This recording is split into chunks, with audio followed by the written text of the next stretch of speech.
कोई मित्र बता सकते हैं कि हम लोग कहाँ से बात की शुरुआत करते हैं?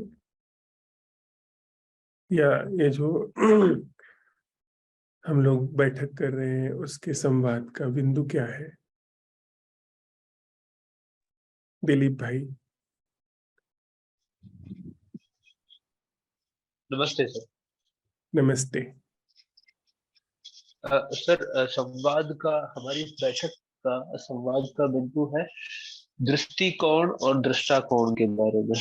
और आज की हमारी बैठक है उसका ये है कि अ, वह जीना क्या है जो कोणों से सर्वथा मुक्त है। हाँ, और हम लोग जो आसपास घट रहा है वहां से हर बैठक की शुरुआत करते हैं। जी हाँ, बिल्कुल सर। और एक ये बहुत अद्भुत सी बात है सर। मैं पहली कार्यशाला में भी था। जब हमने शुरुआत करी थी संवाद की, तब आपने एक कुछ अ, एक ये कहा था कि सबकी अपनी एक जिम्मेदारी है। अ, हम लोग जो भी संवाद में लोग बैठे हैं, हम सबकी एक अ, ऐसी जिम्मेदारी है कि हम अपनी बात रखें और सामने वाले की अच्छे से सुने और किसी को जज ना करें। और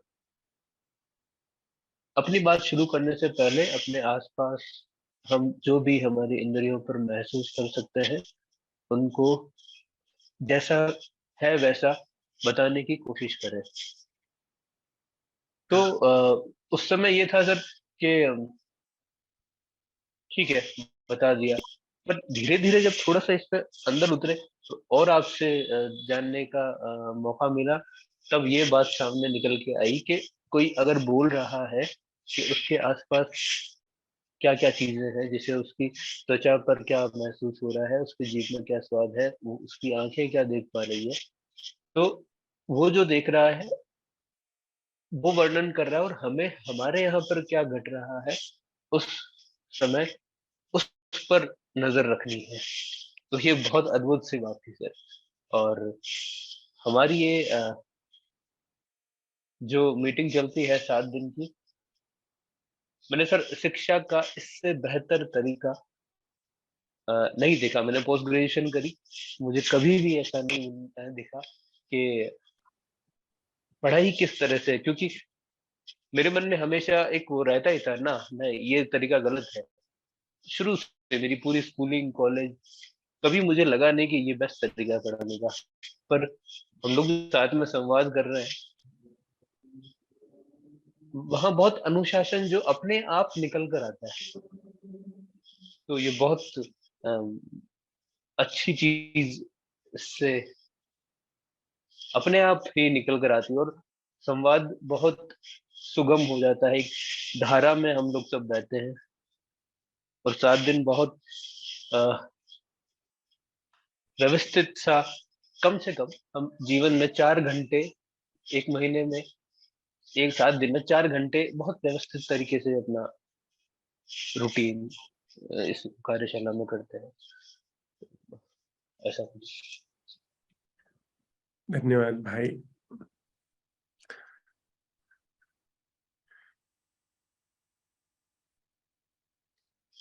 मुझे और थोड़ा फिर सर थोड़ा सा और मैं कहना चाहूंगा। पहले हम लोग हमारी आसपास की चीजों का वर्णन करते हैं, और फिर हमारे सामने बातचीत से निकलकर एक प्रश्न आता है। उस प्रश्न के साथ हम पूरे दिन रहते हैं, और जो भी अवलोकन आता है हम साझा करते हैं, नहीं आता तो नहीं करते हैं। फिर हम उस धारा में थोड़ा और आगे बढ़ते हैं, और ऐसे पूरी संवाद गहराई में हम जाकर बात करते हैं। हम्म, धन्यवाद। मुझे थोड़ा कुछ मिनट और आप लोग दे दीजिए। मेरा माइंड बिल्कुल ब्लैंक है, मुझे कुछ समझ नहीं आ रहा। जरूर सर। धन्यवाद।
मेरे सामने एक दीवार है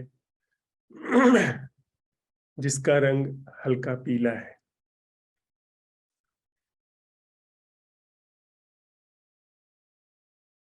यहाँ चारों ओर नीरवता विद्यमान है।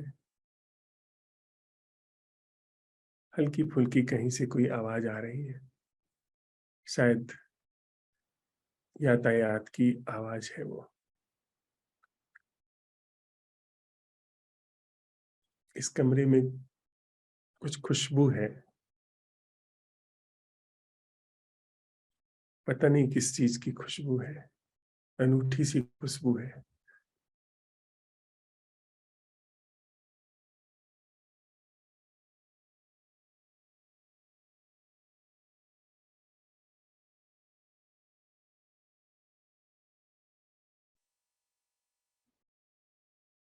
और जुबान पर कोई स्वाद नहीं है।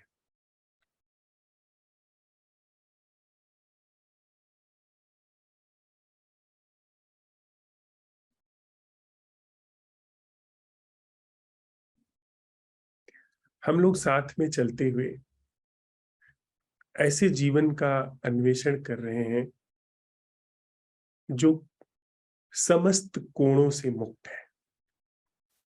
मुझे एक छोटी सी कहानी याद आती है। पुराने समय की बात है।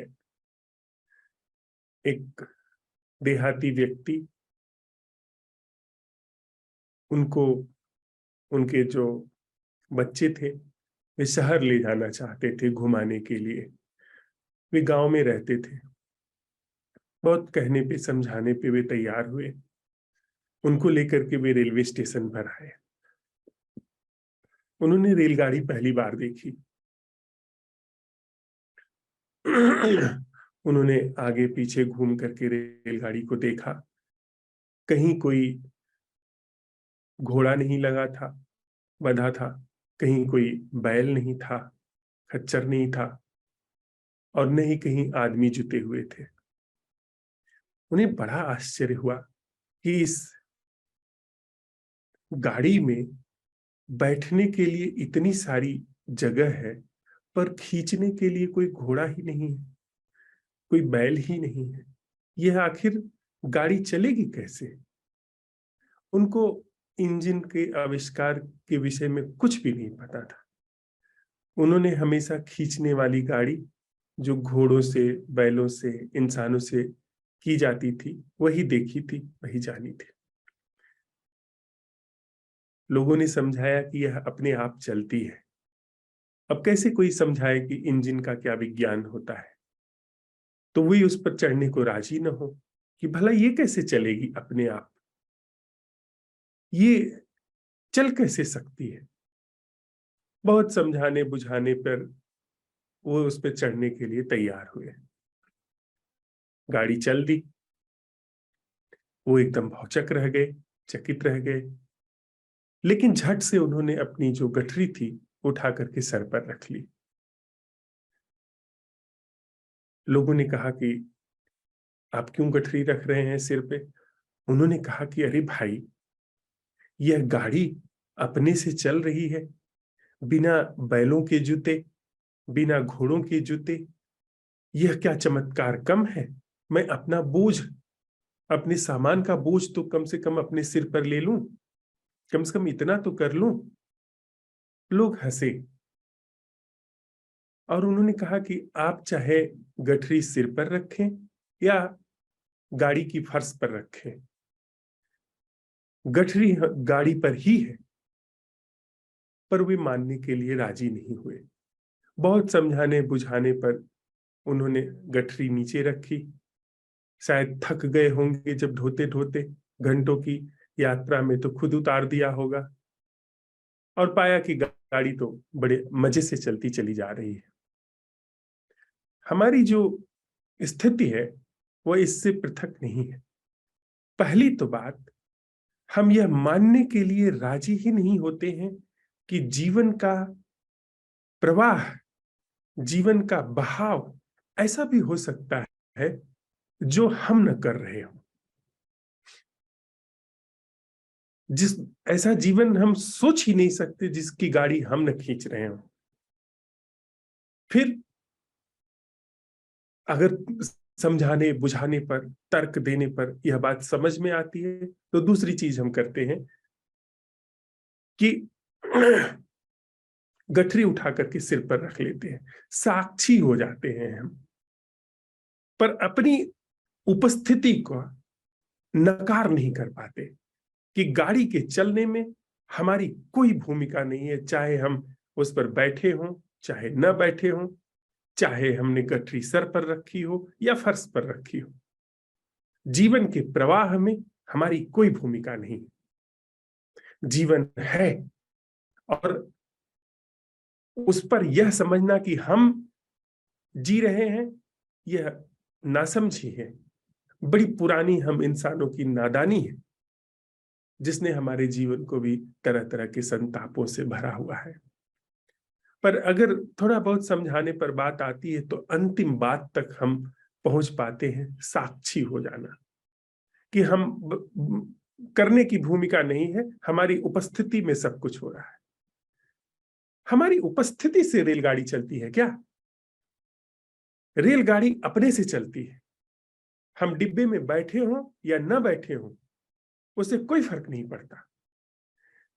हम यह जो शरीर है, इसमें जो रक्त का प्रवाह हो रहा है, रोटी पच रही है, हमारी भूमिका से नहीं पच रही है। हमारी भूमिका से तो कब्ज हो जाए वो अलग, हमारी भूमिका से उल जलूल भोजन शरीर के अंदर जाए वह हो सकता है, लेकिन जो शरीर का जीवन का सम्यक प्रवाह है वह हमारी भूमिका से नहीं हो रहा है। यह हमारे अंदर बैठी हुई, गहरे में बैठी हुई ऐसी दुर्बुद्धि है, ऐसी नासमझी है, जिसको हम चाह करके भी नहीं निकाल पाते हैं। लेकिन इन ध्यानशालाओं में साथ में चलते हुए, अन्वेषण करते हुए, प्रयोग करते हुए ऐसा जैसे ही पाया जाता है, हम थोड़े से बड़भागी लोग, थोड़े से साहसी लोग आगे बढ़ जाते हैं, ऐसा कर पाते हैं कि हाँ, ऐसा संभव है।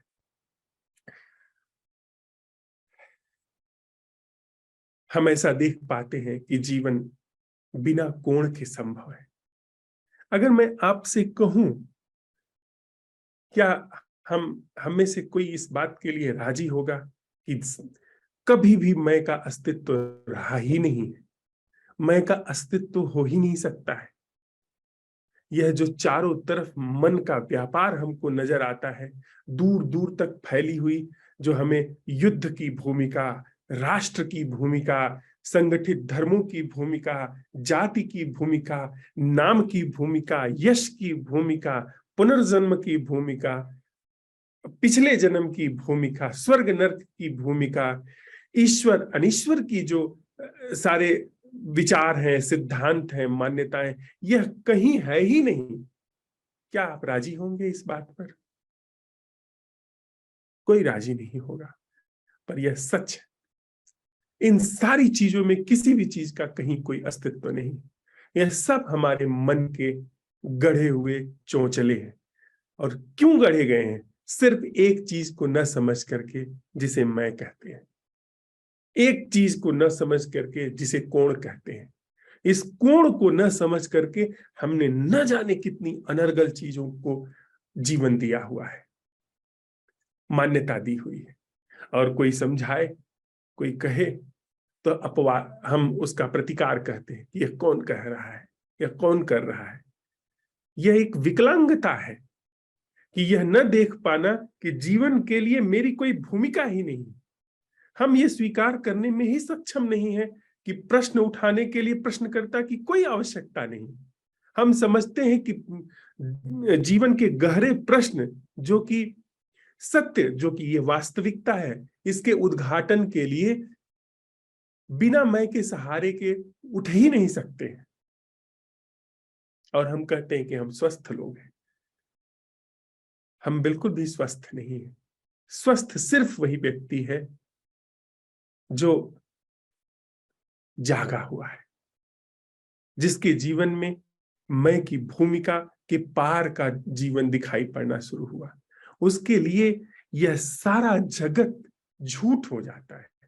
झूठ यह नहीं, यह कंप्यूटर झूठ नहीं हो जाता। इसका जो व्यापार हमारे भीतर चल रहा है वह झूठ हो जाता है, और कुछ और ऐसा जीवन उद्घाटित होता है जो झूठ नहीं है, जिसका प्रवाह, जिसकी संरचना, जिसका फलना फूलना बिल्कुल ही अनूठा है। हम लोग साथ में चलते हुए वह जीवन क्या है जो सकल कोणों से मुक्त है, उसका अन्वेषण कर रहे हैं।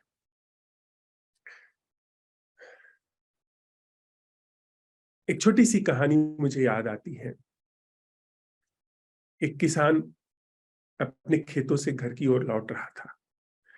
रास्ते में उसे एक छोटी सी चूहिया दिखी। उसने बड़े स्नेह से उसे उठाया, अभी बच्ची ही रही होगी वह, उसे उठाया और घर ले आया। घर ला करके उसे दूध वगैरह पिलाया, और कुछ ऐसा चमत्कार सा हुआ कि वह छोटी सी चूहिया एक सुंदर युवती में बदल गई। वह किसान बड़ा चकित हुआ। उसके पास कोई संतान नहीं थी। उसने कहा कि मुझे एक संतान चलिए मिल गई। फिर और आगे की बात आई। उसने सोचा कि इतनी सुंदर युवती है, इतनी सुंदर यह लड़की है, इसको तो जो श्रेष्ठतम व्यक्ति हो उसे इसके साथ रहना चाहिए। इसका वर्ण जो दुनिया का श्रेष्ठतम व्यक्ति हो वह करे। तो हमारे श्रेष्ठतम व्यक्ति की धारणाएं, वह जो शक्ति संपन्न है वही हमें श्रेष्ठतम दिखाई पड़ता है, क्योंकि हम शक्ति की ही भाषा समझते हैं, हम समर्पण की भाषा नहीं समझते हैं। जबकि सामर्थ्यवान वो है जो समर्पण कर सकता है, जो अपना बेशर्त समर्पण कर सकता है, वह सामर्थ्यवान है। जो बिना किसी सामने व्यक्ति के या बिना किसी आश्रय के समर्पण कर सकता है अपना झूठापन देख करके, वह सबसे शक्तिशाली होता है। लेकिन हमारे लिए तो वह व्यक्ति शक्तिशाली है जो प्रभुता संपन्न है, जो शक्ति संपन्न है, वो सामर्थ्यवान होता है। उसने श्रेष्ठ व्यक्ति की खोज में सम्राट को खोजा, सम्राट के पास गया विवाह का प्रस्ताव लेकर के, और कहा कि मेरी यह दत्तक पुत्री है, इसका आप वरण कर लीजिए। सम्राट ने उस युवती को देखा और कहा मैं राजी हूं, लेकिन तुम तो श्रेष्ठतम व्यक्ति का वर्ण करना चाहते हो, मैं श्रेष्ठतम व्यक्ति नहीं हूं। उस किसान ने कहा कि आप श्रेष्ठतम व्यक्ति नहीं हैं, कैसी बातें करते हैं आप। सम्राट ने कहा हाँ, मैं श्रेष्ठतम व्यक्ति नहीं हूं। आज ही मैं नहाने के लिए नदी में गया था, नदी की लहर मुझे खींच ले गई। मुझसे तो श्रेष्ठ पानी है जो मुझे खींच ले जाता है। किसान बड़ा चकित हुआ। उसने कहा कि अरे आप पानी से बह जाते हैं? उन्होंने कहा हाँ, मैं पानी से बह जाता हूं। उन्होंने कहा ठीक है, मैं जाकर के पानी से ही अपनी बेटी का विवाह कर दूंगा। पानी के पास वह गया, पानी से कहा, उसने नदी की धारा से कहा कि आप मेरी बेटी से विवाह कर ले, आप सबसे ज्यादा शक्ति संपन्न है, सबसे श्रेष्ठ हैं। तो उस धारा ने कहा कि नहीं नहीं, मैं यह माना कि बहुत सारी चीजें हैं जिनसे मैं श्रेष्ठ हूं, मैं राजा तक को बहा सकता हूं, लेकिन हवा मुझसे ताकतवर है।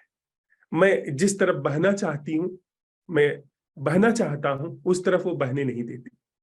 हवा आती है और मेरी धारा को मोड़ देती है। किसान ने कहा ठीक, तो मैं हवा से विवाह कर देता हूं अपनी बेटी का। वो हवा के पास गया, उसने हवा से कहा कि आप मेरी बेटी से विवाह कर लें।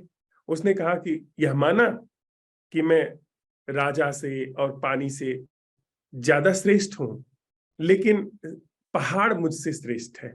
मैं कितनी भी चक्रवात से चलती हूं, लेकिन पहाड़ को हिला नहीं पाता हूं। उस व्यक्ति ने कहा अच्छा ठीक है, तो पहाड़ से शादी कर देते हैं बेटी की। पहाड़ के पास गया।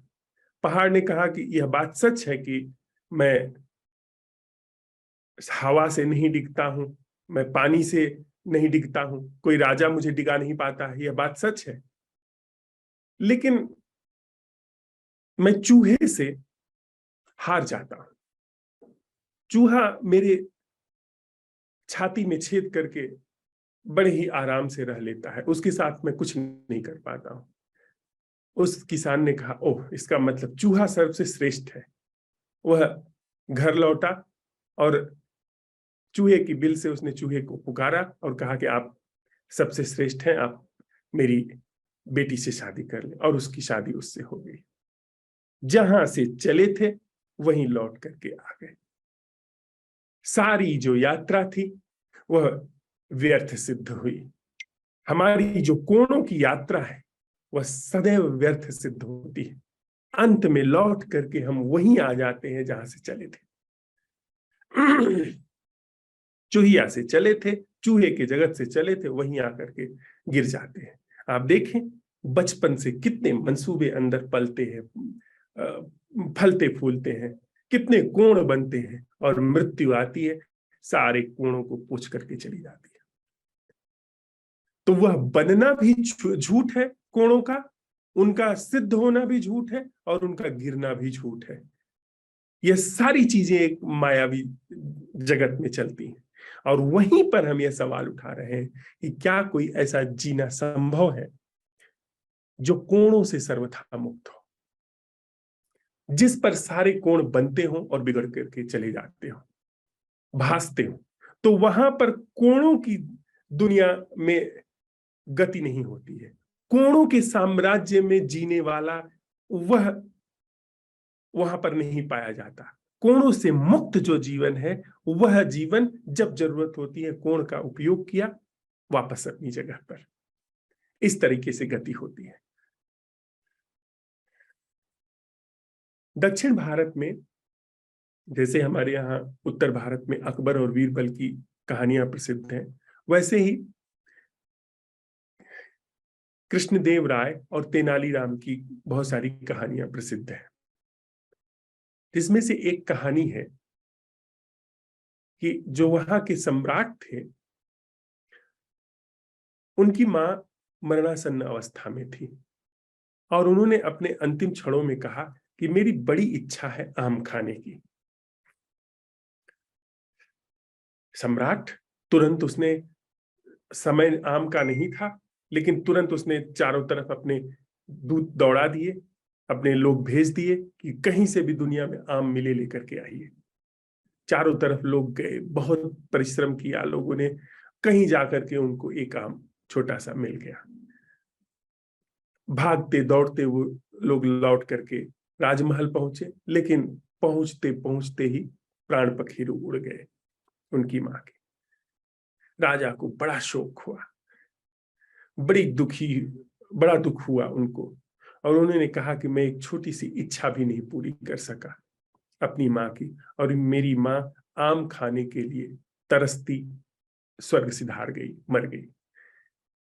फिर उनको एक शोक भी हुआ कि यह तो अतृप्त होकर के मरी है, इसलिए यह भूत होकर के यहाँ पर घूमेगी, यहाँ पर विचरण करेगी, इसको मुक्ति नहीं मिलेगी।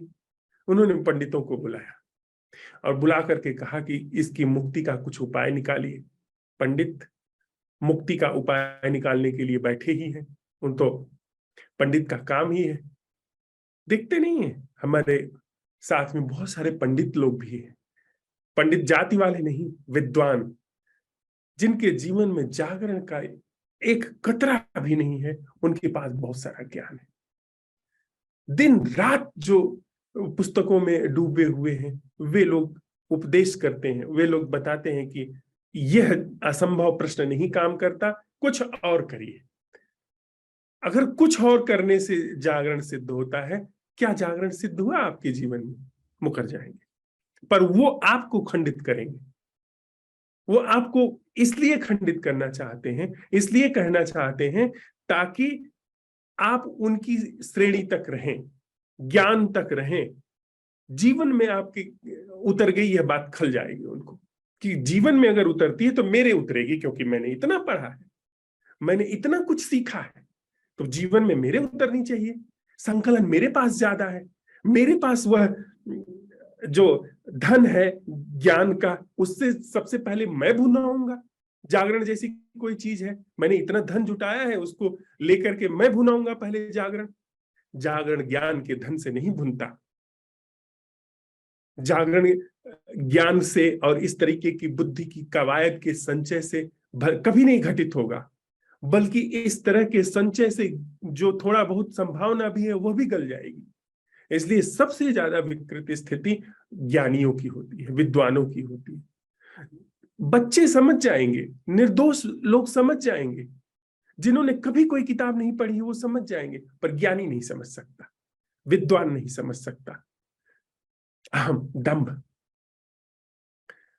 पहुंच गए पंडित लोग, उन्होंने तुरंत उपाय निकाला कि राजा आप ऐसा करिए, आप 101 सोने के आम बनवा करके ब्राह्मणों को दान कर दीजिए, जिससे कि मुक्ति हो जाएगी आपकी माँ की। आपकी माँ को वहां पर जो अतृप्ति है आम से वह पूरी हो जाएगी। राजा ने कहा ठीक है। उसने तुरंत खजांची को आदेश दिया कि सोना उपलब्ध करा करके सुनारों को दिया जाए और 101 आम तैयार किए जाए सोने के। आम तैयार होने लगे। राजा ने एक उत्सव रखा जिसमें खूब राजसी व्यंजन बनवाए गए, सबको निमंत्रण दिया गया और उसी निमंत्रण में दक्षिणा के स्वरूप, दान के स्वरूप आमों को भेंट करने की योजना रखी। तेनालीराम उसी राज्य में रहते थे, उन्होंने सारी बात सुनी थी। उसी दिन उन्होंने एक चूल्हा जलाया, एक बड़ा सा चूल्हा जलाया और उस पर जला करके कुछ लोहे के राड और उसमें आकृति बना करके, ताकि जैसे घोड़ों को दागते हैं, गधों को दागते हैं या जानवरों को दागा जाता है कि उस पर एक मुहर जैसी छप जाती है उनकी त्वचा पर, ऐसे ही उन्होंने बना करके रख लिया और आग में बिल्कुल तपा करके उसको तैयार रखा। उनका घर बिल्कुल रास्ते में पड़ता था राजमहल के। सारे विद्वान पंडित लोग गुजरे, उन्होंने देखा कि ये रॉड लेकर के बैठे हुए हैं एकदम लाल करके। तो उन्होंने पूछा कि माजरा क्या है, आप तो राज दरबार के विदूषक हैं, ये सब क्या हो रहा है? तो उन्होंने कहा राजा ने मुझसे कहा है कि जो पंडित यह इससे दाग लगवा लेंगे, यानी मुहर लगवा लेंगे अपनी त्वचा पर, उनको 2 आम दिए जाएंगे। तो जो 1 आम के लिए लालची हो सकता है, वो 2 आम के लिए सोने का आम, बड़ी कीमती चीज, तो थोड़ा सा जल जाएंगे, थोड़ा दाग लग जाएगा, उससे फर्क क्या पड़ता है? तो सारे लोगों ने विचार विमर्श कहा कि आप हमको यहीं पर दाग दीजिए, हम पर गरम सलाख से मुहर लगा दीजिए। उन्होंने कहा ठीक है, आपको राजा 2 आम देंगे। सब ने दाग लगवाया और गए, वहां पर भोजन किया और भोजन करने के बाद राजा ने एक एक आम जब भेंट करना शुरू किया तो उन्होंने अपना जो मुहर लगी थी उसको दिखाना शुरू किया कि राजा दूसरा आम दे। राजा थोड़ा क्रोधित हो गया कि ये आप लोग क्या कर रहे हैं? तो उन लोगों ने कहा कि आपने ही तो घोषणा की है कि जो दाग लगवा करके आएगा उसको आप 2 आम देंगे। तो राजा ने कहा मैंने तो ऐसा कुछ नहीं कहा। किसने कहा? तो बात आई कि तेनालीराम ने कहा। तुरंत तेनालीराम को सम्मन किया गया, बुलाया गया उनको। तेनालीराम आए, उन्होंने राजा के सामने हाथ जोड़ करके कहा महाराज, असल में मेरी माँ को साटिका की बीमारी थी घुटने में, और जो वैद्य थे उन्होंने कहा था कि यह जो घुटना है इसको अगर गरम सलाख से दाग दिया जाए तो बीमारी समाप्त हो सकती है, वो बीमारी से मुक्त हो सकते हैं, माँ जो है बीमारी से मुक्त हो सकती है। लेकिन मैं दाग नहीं पाया था, मैं अभी सलाखों का गर्म करने का इंतजाम कर रहा था, तभी मेरी माँ चली गई। तो मैंने जब यह सुना कि अगर कोई आम के लिए अतृप्त होकर के मर जाता है तो उसको सोने का आम दिए जाने पर वो उसकी जो अतृप्त आत्मा है वो मुक्त हो जाती है। तो मैंने सोचा कि मेरी माँ भी अतृप्त होकर के मरी है, साटिका का रोग लेकर के मरी है, तो वहां पीड़ा में होगी। इसलिए मैंने सोचा कि 101 ब्राह्मणों को यदि गर्म सलाखों से दाग दिया जाए तो मेरी माँ का जो साटिका के रोग से अतृप्ति है वो ठीक हो जाएगी। इसलिए मैंने यह उपाय खोजा कि इन आपकी माँ की भी मुक्ति हो जाए और मेरी माँ की भी मुक्ति हो जाए।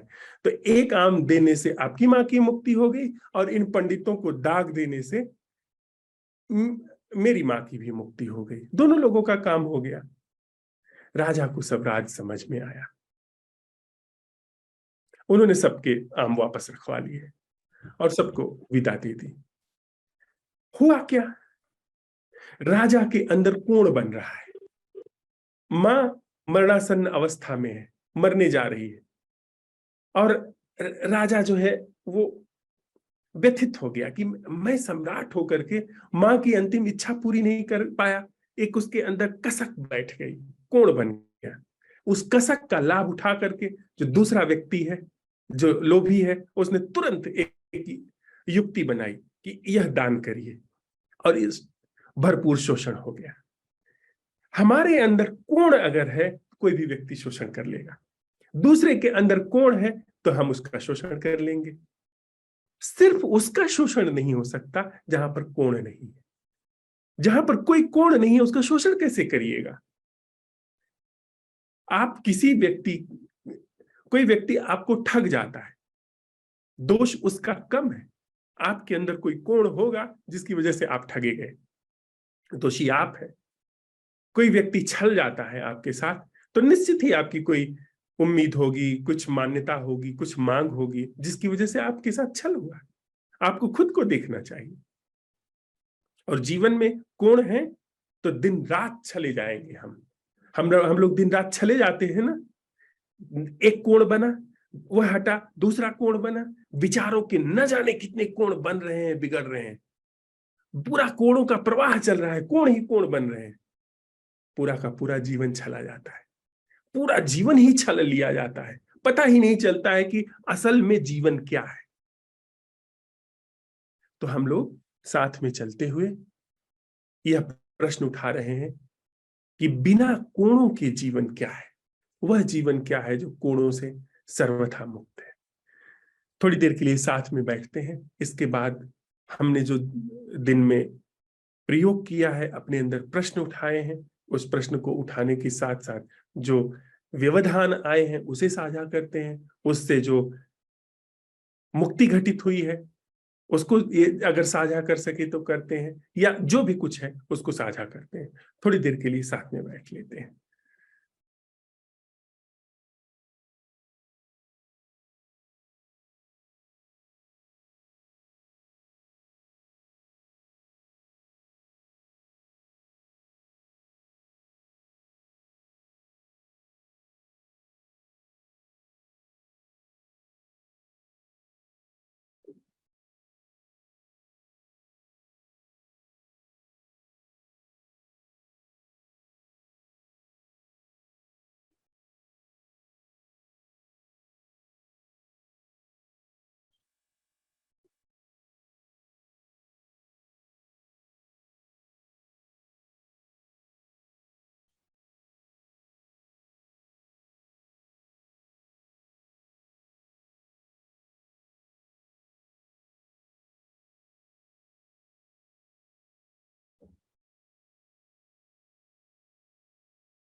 अमित भाई, सर नमस्ते। नमस्ते भाई। मौसम बहुत अनुकूल हो चुका है। पंखा 2 नंबर पर भी काफी सुहानी हवा दे रहा है। बाहर वाहनों का शोर शोर तो नहीं कहूँगा, वाहनों के आने जाने की आवाजें आ रही है।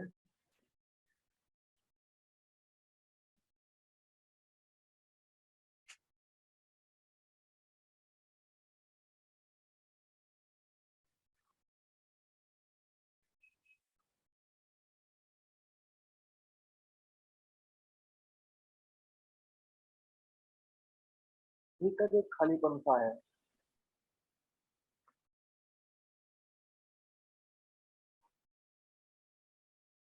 आजकल सुबह जो हम इस सवाल के साथ विदा हुए थे कि वह जीना क्या है जो कोणों से सर्वथा मुक्त है।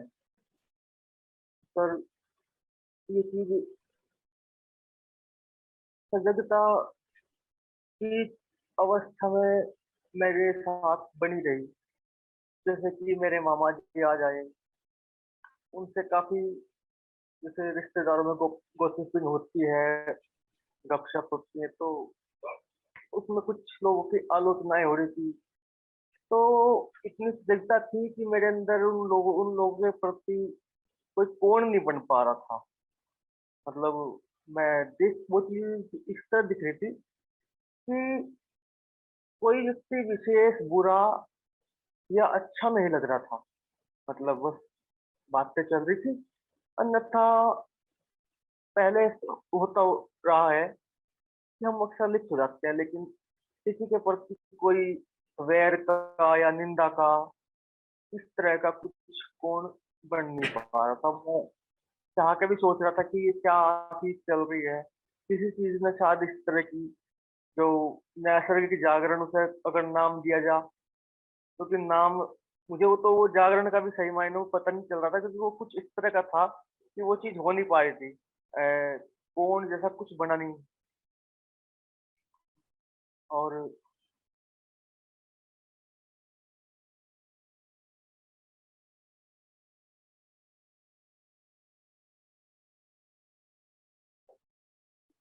अब जो जागरण है वो उसकी जो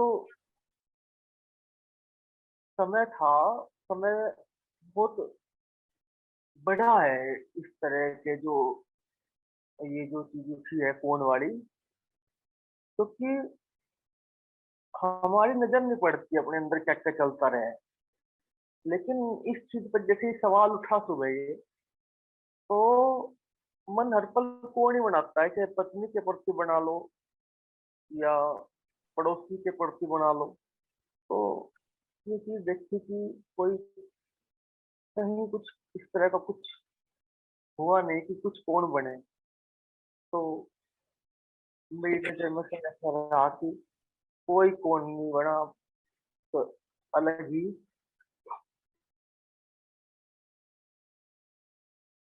अलग ही सुकून रहा मुझे।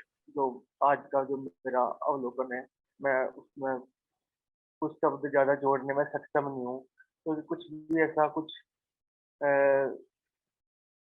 ऐसा नहीं है कि कोई मेरे आगे इस तरह की कोई उलझन आई हो उस चीज को लेके। अब वो चीज जैसी थी कि जैसे कि एक निष्पक्षता या वो जो चॉइसलेसनेस वो खुद ही आ रही थी कि अपने पक्ष के लोगों का भी जिक्र चल रहा था, विपक्ष वालों का भी, लेकिन कोई एंगल था नहीं सर। तो ये चीज हुई सर। अमित भाई, क्या आप इस दुनिया को ये कहना चाहेंगे कि जब हम इस तरह से असंभव प्रश्न के साथ रहते हैं कि वह जीना क्या है जो कोण से मुक्त है, तो पहली घटना ये घटती है कि संबंधों में हमारे कोण दिखाई पड़ने शुरू हो जाते हैं अपने आप, बिना हमारी कोशिश के, बिना देखने वाले के। क्या ये आप कहना चाहेंगे इस दुनिया से? बिल्कुल सर, बिना देखने वाले के कौन दिखता है। अपने आप दिखना चाहेंगे तो कहीं आप यह बात आपने अपने जीवन में सत्यापित कर ली ना कि हम हाँ पलायन नहीं कर रहे हैं असंभव प्रश्न के माध्यम से, बल्कि यहाँ पर जितने हमारे जीवन के कोण हैं संबंध में, जीने में, वे सारे के सारे कोण प्रकाशित होने लगे और प्रकाशित होने के साथ साथ वे सारे कोण जो काम करने के लिए एक्टिव रहते थे और आगे बढ़ते चले जाते थे, वो कोण गिरने शुरू हो गए। क्या आप कहेंगे इस दुनिया से? बिल्कुल सर, क्योंकि मेरा कोई प्रयास नहीं था उसमें कुछ भी कि मैं आज कौन तोड़ूंगा या ये कौन मैं बनने नहीं देने का, वो बन ही नहीं पा रहे थे। तो कुछ तो इस तरह का साथ ही हो रहा। साथ अमित भाई, साथ ही साथ इस दुनिया से क्या आप ये कहना चाहेंगे कि जब हम इस असंभव प्रश्न के साथ रहते हैं कि वह जीना क्या है जो कोण से मुक्त है, ऐसा जीना उघड़ना भी शुरू हो जाता है जिसमें कोई कोण बन ही नहीं रहा है, बिल्कुल सर, सारे मैं इसको पहले के बनते हुए कोण दिख भी रहे हैं और दिखने के साथ साथ वो रास्ते पर भी लग रहे हैं सारे कोण। और दूसरी चीज कि जो कोणों से मुक्त जीवन है वह जीवन भी अपने आप जगह ले रहा है, ये अपने आप, बिना आप, मैं जो कोण हूं, बिना इस कोण की किसी गतिविधि के यह चीज घट रही है। क्या इस दुनिया से आप कहने जाएंगे, कहेंगे कि बिल्कुल सर। क्या मैंने आपको हिप्नोटाइज किया हुआ है या ये नहीं आप ही खुद अपने जीवन से सत्यापित किया है? नहीं सर, ये तो खुद ही हुआ। जैसे ही हमने इस विषय पर बात की, 2-3 दिन से इसमें चल रहे हैं, तो खुद ही आज ये कल भी हुआ थोड़ा, लेकिन आज तो मैंने कुछ ज्यादा ही देखा, क्योंकि आज गॉसिपिंग ज्यादा चली। तो उस गॉसिपिंग में मुझे ऐसा लगा कि कोई कोई ऐसी चीज थी, मुझे ड्रामा सा ही करना पड़ रहा था, क्योंकि सामने जो बैठे थे उनके साथ लेकिन मेरे अंदर कुछ कोण नहीं बन पा रहा था। क्या आप वो यह भी कहना चाहेंगे इस दुनिया से कि नैसर्गिक जागरण जैसी चीज है? बिल्कुल सर, क्यों नहीं। तो भाई, कोई अगर कोई जिज्ञासु या इस तरह का, या मतलब कोई है, तो उन्हें जरूर बतानी जानी चाहिए चीज कि अगर हम इस तरह से क्वेश्चन उठाते हैं तो वो चीज काम करती है आपके बिना प्रयास। तो भाई इस चीज को सारी दुनिया से जाकर के कहो जैसे मैंने तुमसे कहा है, इस चीज को सिखाओ जैसे हमने तुमने साथ में सीखा है। इसमें कहीं से तुम गुरु नहीं बनोगे। क्या मैं तुम्हारा गुरु हूं? नहीं ना। नहीं सर। पर हम तुम साथ में चलते हुए ये कीमिया सीख सके। इसी तरीके से बिल्कुल। भाई सिखाओ लोगों को। कोई सुनने के लिए राजी नहीं है, कोई समझने के हम्म। लिए राजी नहीं है, पर यह संभव है। दुख की छाया से भी मुक्त जीना संभव है। इतना हम्म। लोग आंसू में डूबे हुए हैं। हम देखें अपने आसपास लोगों को तो उनकी पीड़ा आसपास तरंगों की तरह तैर रही है, लेकिन इतनी सीधी सरल सी कीमिया को नहीं मानते हैं। वे सीधे खारिज कर देते हैं कि यह तो बकवास की बातें कर रहे हैं आप। साक्षी साधिए, विपස්සना जाकर के करिए, जब तब करिए, या उन चीजों में डूबे रहिए जिसमें सारी दुनिया डूबी हुई है, और डूबे रह करके दुख भोगिए, वो सब उसके लिए राजी है। अभी दुख भोग रहे हैं उसके लिए राजी है, लेकिन यह चीज करने के लिए कोई क्यों नहीं राजी होता है? क्या यह कठिन है? क्या नहीं मैंने कोई सर, कोई ऐसी चीज गणित की सिखाई जिसको समझना, जिसको सॉल्व करना संभव ही नहीं है? ऐसा तो कुछ इस नहीं है। जरा सा भी दिमाग पे कोई प्रेशर नहीं पड़ रहा, सहज रूप से ये चीज हुई है। जरा सा भी कंसंट्रेट करने की कोशिश नहीं की, क्योंकि ऐसी चीज थी जो साथ में, जिस पर मेरा कोई नियंत्रण नहीं था वो, बल्कि वो कुछ ऐसी चीज थी, मैं उसके बारे में कुछ कह नहीं सकता। यानी जो यानी भाई, असंभव प्रश्न इसी तरह काम करता है। हम क्या काम करते हैं? या तो हम गाड़ी पर चढ़ेंगे नहीं, या तो हम भीतर कहेंगे कि जो ठीक है, जो चल रहा है, घसर पसर चल रहा है जीवन में, और या तो फिर हम गठरी उठा करके सिर पे रख लेंगे। क्या हमने एक बार भी इस चीज को अपने जीवन में साध करके सधने नहीं दिया है कि ऐसा अवलोकन अपने आप होता है जब आप अवसर दे देते हैं? कोणों से मुक्त जीवन का अन्वेषण, कोणों से मुक्त जीवन का उद्घाटन यह प्रश्न करता है। हम कुछ नहीं करते, हमारे करने की कोई जरूरत ही नहीं है उसमें। यानी चित्त पर तिल भर भी तनाव देने की कोशिश करने की जरूरत नहीं है। यह शाहों का शाह है। हम जिस ध्यान को सिखा रहे हैं उसमें कोई मजदूरी जैसा काम ही नहीं है। ध्यान करना ये तो मजदूरी वाला काम है। मैं तो सम्राट होना सिखा रहा हूं लोगों को। माफ करना, मैं नहीं। ये तो सम्राट जैसा सीखने की बात है कि आपने आपने अपने सम्राट होने की घोषणा की कि यह जो जागरण का काम होना है, यह भी प्रश्न करें इन पोएटिक वे। यह जागरण का काम भी प्रश्न कर रहा है, अपने आप प्रश्न। जो कोणों से युक्त जीवन है उनको देख रहा है, परख रहा है, छांट रहा है, और जो कोणों से मुक्त जीवन है उसको उघाड़ता चला जा रहा है। लेकिन सर इतनी बात तो हुई कि उन तथ्यों पे तो हमने सुबह बात की थी, कल भी की थी, लेकिन वो समझ में हल्की सी समझ आई। उसके बाद क्वेश्चन ने अपना काम करना शुरू कर दिया। भाई, अब ये क्वेश्चन आ गया है, प्रश्न, मुझे भूल जाना। मेरा कोई मुझसे कोई मतलब ही मत रखना कि ऐसा कोई आदमी जीवन में आया था। मिलो, वैसे मिलो, उसका सदा स्वागत है, लेकिन इस मामले में कोई छवि मत बनाना मेरे प्रति, न मैं तुम्हारे प्रति बनाऊं। तुमने सीखा अपने जीवन में, माजा इस चीज को, आगे बढ़ो। हो सके कि अगर कोई कोई हाथ पकड़ाना चाहे तो हाथ पकड़ो उसका, और उसको ये कीमिया सिखाओ और आगे बढ़ो। न किसी का हमको गुरु बनना है, न किसी को चेला बनाना है। और यह बस कीमिया साझा होती चले। इस दुनिया में गुरु चेला बना करके बहुत बहुत शोषण हुआ। चीजें कुछ नहीं साझा हुई, शोषण बहुत साझा हो गए। अब गुरु की जरूरत नहीं है यहाँ पे, और विधि की जरूरत नहीं है। कीमिया, हो सके तो अल्केमिस्ट हो जाओ।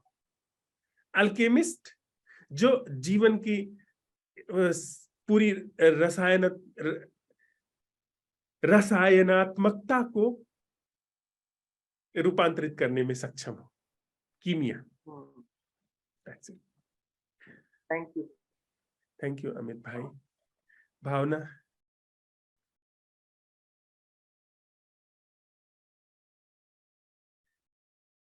गौरी। प्रणाम। प्रणाम गौरी। अरे आप तो हमसे ज्यादा भूलते हैं।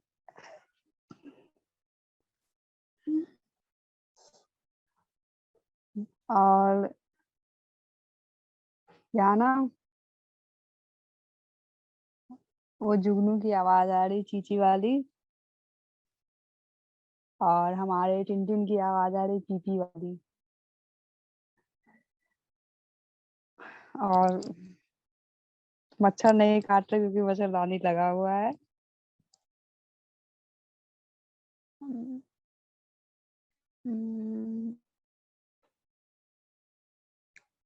शांति बना हुआ है एकदम। भीतरो शांति है। भीतर ही तो नहीं है, हम बाहर की बात कर रहे हैं। भीतर क्यों नहीं? भीतर भीतर नहीं जा, अभी भीतर नहीं है, पता नहीं क्यों। जैसे नहीं, अभी है। अभी है, पर हमेशा नहीं रहती। और ये जो हम लोग कला सीख रहे हैं, इस पर थोड़ा प्रकाश डालो।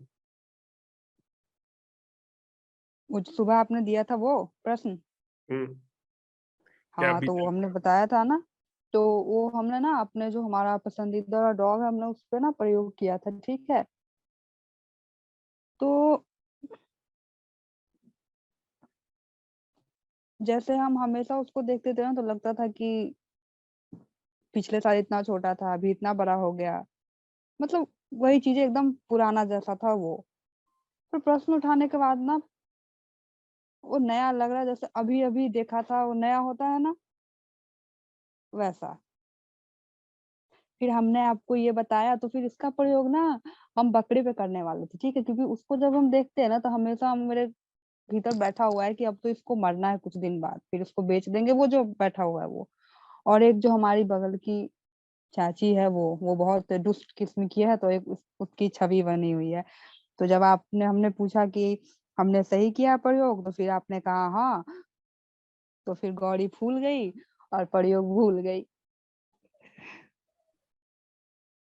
वो 2 हम भूल ही गए। कल हम करेंगे उस पे तो फिर हम आपको बताएँगे।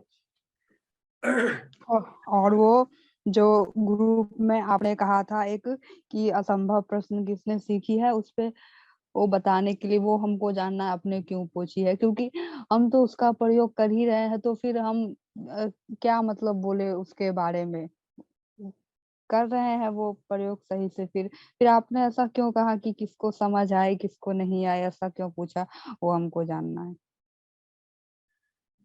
इसलिए पूछा गौरी कि मैं किसी को व्यक्तिगत रूप से टारगेट नहीं कर रहा हूं। यह अलख जगाने के लिए जो जो प्रयोग कर रहे हैं उनकी तो बात ही नहीं। यह संबोधित करके उनके लिए कहा गया जिनको 10 बार यह चीज सिद्ध करके दिखा दी गई, जो मेरे पास रह के गए, वर्षों मेरे पास रहे, वर्षों मैंने वो 1 साल तक लगातार मैंने प्रयोग किया। उनको सुबह शाम रात में 2 बजे रात को उठा करके लोगों ने मुझसे पूछा है कि आपने यह कहा है इसको सिद्ध करके बताइए, ये क्यों कहा है, और उत्तर दिया। उनको मैंने यह सवाल पूछा कि क्या सच में असंभव प्रश्न को समझा जा रहा है? क्योंकि साल भर लगातार आप प्रश्न पूछते हैं और प्रश्न पूछने के बाद आप कहते हैं कि असंभव प्रश्न पलायन एक निर्मित करता है, उस पलायन का सुख है, वही सुख पता चलता है। तो आप क्या कहेंगे? कोई आकर के 8 दिन 10 दिन आपके साथ रह करके बिल्कुल समझ करके जाए कि हाँ, या उसको उठा करके प्रयोग दिखा दिया गया और फिर जाकर के वो कहे कि नहीं, असंभव प्रश्न क्यों उठाना, असंभव उत्तर उठाइए। तो वो शेख चिल्ली वाली कहानी याद आती है, वो जो एक ढपोर शंख वाली कहानी है कि ढपोर शंख से आप मांगो कि भाई 1,000 रुपया दे दो, तो वो कहता है कि 1,000 क्यों, 2,000 ले लो। कहे भैया 2,000 दे दो। तो 2,000 की क्यों ले रहे हो, 4,000 लो। अच्छा भाई 4,000 दे दो, तो क्या 4,000 क्यों लेते हो, 8,000। जो सिर्फ कहता है, देता नहीं है। तो हमारी बुद्धि में ऐसा एक ढपोर शंख भी रहता है जो कहता है कि इसकी क्या जरूरत है, ये क्यों करें, इसकी बजाय ये क्यों न करें। अच्छा भाई ठीक है वही कर लो। तो अच्छा ये बात ही क्यों करें, यह बात क्यों नहीं करें तीसरी। तो ऐसे लोग जीवन भर एक किताब से दूसरी किताब, दूसरी किताब से तीसरी किताब, एक गुरु से दूसरे गुरु, दूसरे गुरु से तीसरे गुरु, चक्कर लगाते रहते हैं। और बोलो। हाँ, बोलिए हम सुन रहे हैं। उनके जीवन में क्रांति नहीं आती है। तो उन्हीं के लिए यह वक्तव्य था कि क्या सच में कम से कम समझ आया कि असंभव प्रश्न क्या है। असंभव प्रश्न पलायन नहीं है, जो आप जी रहे हो वो पलायन है। आप ख्यालों में जी रहे हो, यथार्थ से पलायन है, असल जगत से पलायन है। और जब यथार्थ जगत पे लौटने की बात कही जा रही है तो आप कह रहे हो कि यह पलायन है। जब ये कहा जा रहा है कि असंभव प्रश्न दुधारी तलवार की तरह काम करता है, जिसमें एक जो आपका पलायन है उस पलायन पर वह नजर गड़ाता है और दूसरी तरफ पलायन से मुक्त जीवन को, जो यथार्थ जीवन है, असल जीवन जो चल रहा है, उस पर ला करके बिठाता है। तो आप कहते हो कि नहीं, ये तो इसका मतलब आप सुनने के लिए राजी नहीं हो। तो उसके लिए मैंने कहा था कि क्या कोई है जिसको कम से कम असंभव प्रश्न की समझ भी है? तुम्हें समझ में आ जाएगा गौरी, क्योंकि तुम विद्वान नहीं हो, तुम थोड़ा प्रयोग कर रही हो। जितना तुम प्रयोग कर रही हो ना, इतना प्रयोग बहुत है जीवन में। इतना प्रयोग अगर करती रही तो जीवन में दुख की छाया भी तुम्हारे नहीं आएगी। मैं नहीं कहता कि तुम तथाकथित रूप से कोई संबुद्ध हो जाओगी, ये हो जाओगी, लेकिन मैं इस जिम्मेदारी के साथ यह बात कह रहा हूं कि अगर यह प्रयोग करती रही जागरण का, अपनी नजर मांझती रही कि वह जीना क्या है जो कोणों से मुक्त है, और कोणों से मुक्त जीवन थोड़ा थोड़ा दिखाई पड़ने लगा, तो तुम्हें कोई भी दुख नहीं व्याप्त कर सकता। किसी भी परिस्थिति में रहोगी, किसी भी स्थिति में रहोगी, शोक नहीं हो सकता, क्योंकि शोक जो है कोण में घटता है, और तुम्हारे पास तो निष्कोण की कला है, कोण से मुक्त हो जाने की कीमिया है। तो बड़े से बड़े दुख भी अगर तुम्हारे जीवन में आ जाए, मैं नहीं कहता भगवान करे ना आए, अगर आएंगे तो भी तुम बड़ी ही आसानी से चुपचाप निकल जाओगे। अच्छा अच्छा अच्छा, वो सब तो ठीक है, पर हमको ना भूलने की बीमारी है, वो कैसे ठीक होगी? याद क्या रखना है यहाँ पर? हम याद क्या अच्छा। रख पाते हैं? काहे लिए याद रखना? भूल नहीं, जाए। याद नहीं रखते। जैसे अभी आपने कहा ना, तो जिस समय अगर कोई कुछ कहता है ना, जैसे हमारे बारे में वो बड़ाई करके, तो हम लोग उस समय भूल जाते हैं बहुत। ठीक है, फूलने में कोई बुराई नहीं है, फूलो, लेकिन उसको देखती रहो। फूलने हाँ, के ये अनिल प्रति, भाई ने भी कहा था। हाँ, फूलने के प्रति मैं ये नहीं कह रहा हूँ कि फूलने के प्रति कोई निंदा भाव रखो।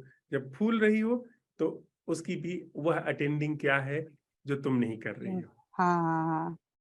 तो फूलना जो है वो थोड़ा सा खुशी देगा, और खुशी देने के साथ साथ वह रोग नहीं निर्मित करेगा, दंभ निर्मित नहीं करेगा। ठीक है, तुमने किया, तुम्हारी पीठ थपथपाई गई, तुम्हारा आत्मविश्वास बना, आत्मविश्वास तक वह चीज काम करेगी, लेकिन जो दंभ निर्मित हो जाता है कि मैं जान गई, मैं समझ गई, वह निर्मित नहीं होगा अगर तुम जागरण का वहां पर प्रयोग करती रहोगी। हम्म। किसी ने एक वो विपश्यना वाले थे ना, वो हमारे एक मित्र, उन्होंने हमें डरा दिया था। वो बोलते हैं, जिस अनुपात में खुशी मिलती है उसी अनुपात में दुख मिलता है। बहुत हंसती हो ना, तुम्हें पता चलेगा, अपने हंसी पे कंट्रोल करो, ऐसा करके बोलते रहते हैं। हम बोले, अब हम जबरदस्ती, अब हम हंसते रहते तो अपने खिलखिलाना फिर कैसे हम रोक दे? हमारे हाथ में थोड़ी ना है उसको रोकना। कौन कहता था ये? जो ये भी हमारे एक मित्र। जो भी हो, ये सब मन की खुराफात है, ये सब डरे हाँ, हुए मन के लक्षण है। खुल के हमको हंसो। हमको बोलते हैं कि तुम विनम्र नहीं हो, तुम्हारे पास सेंस नहीं है, हम हमसे तभी बात करना जब विनम्र होके आना। तब हम बोले ठीक है। खुल के हंसो गौरी, हंसी तुम्हारा अधिकार है। हाँ, बस ये भी थोड़ा सीखती चलो कि अगर कोई तुम्हारी हंसी से किसी के आंसू ना आए, ये ना, ध्यान। वो नहीं, वो हम तो सबको हंसाते रहते हैं। हाँ, तो तुम्हारी हंसी पावन है। वो हंसी जिसके जो किसी के आंसू से आती है, वो हंसी अपवित्र है। नहीं तो खूब हंसो, हंसना तुम्हारा अधिकार है, खुश रहना तुम्हारा अधिकार है। उसी में बस थोड़ा थोड़ा ये जागरण को अवसर देने का प्रयोग करती रहो। हाँ, हम विनम्र वहाँ ना। हम्म, हाँ, बोलिए, आप पहले बोलिए। विनम्र होने की जो बात कही, विनम्र होना बनावटी नहीं कि तुमको विनम्र होना चाहिए। तो ये तो फिर बनावटी बात हो गई, ये तो बड़ी आर्टिफिशियल सी चीज हो गई जो तुमने ओढ़ ली कि अंदर से तो विनम्रता नहीं है, पर विनम्र होने की कोशिश कर रही हो। मैं उनकी बात काट हम्म। नहीं रहा हूँ, उन्होंने विनम्र होने के लिए कहा, वो शुभ है, लेकिन तुम्हें विनम्र होना चाहिए, तुम इस चीज को साध लो, ये बात गलत है। तुम होश में रहना, तुम जागरण को अवसर देना, जागरण से विनम्रता अपने आप जगह लेती चली जाएगी। हम्म। जो होश में रहोगी तो अपने आप किसी पर जबरदस्ती अपना दावा ठोकने की, अपना प्रभुत्व जमाने की वह जरूरत ही नहीं महसूस होगी। कमजोर व्यक्ति दूसरे पर प्रभुत्व जमाते हैं। जितना ताकतवर व्यक्ति होता है वो उतना ही मौन रहता है, उतना ही वो अ, अ, अनाक्रामक होता है, आक्रामक नहीं होता है। अपने आप विनम्रता आएगी, तुम्हें पता भी नहीं चलेगा। हाँ, तब जबकि तुम्हारे अंदर बिना मैं के जीवन की थोड़ी थोड़ी कीमिया हो, बिना कोण के जीवन की थोड़ी थोड़ी कीमिया काम करती। हम्म ठीक बा? ठीक बा। हम ना, जैसा आपने कहा प्रश्न उठाने को, बस हम उतना ही करते हैं, उसके अलावा हम अपना कोई बुद्धि नहीं लगाते उसमें। उतना बहुत बा बाबूनी। अच्छा अच्छा, ठीक बा। ठीक बा। नीरज भाई, हाँ,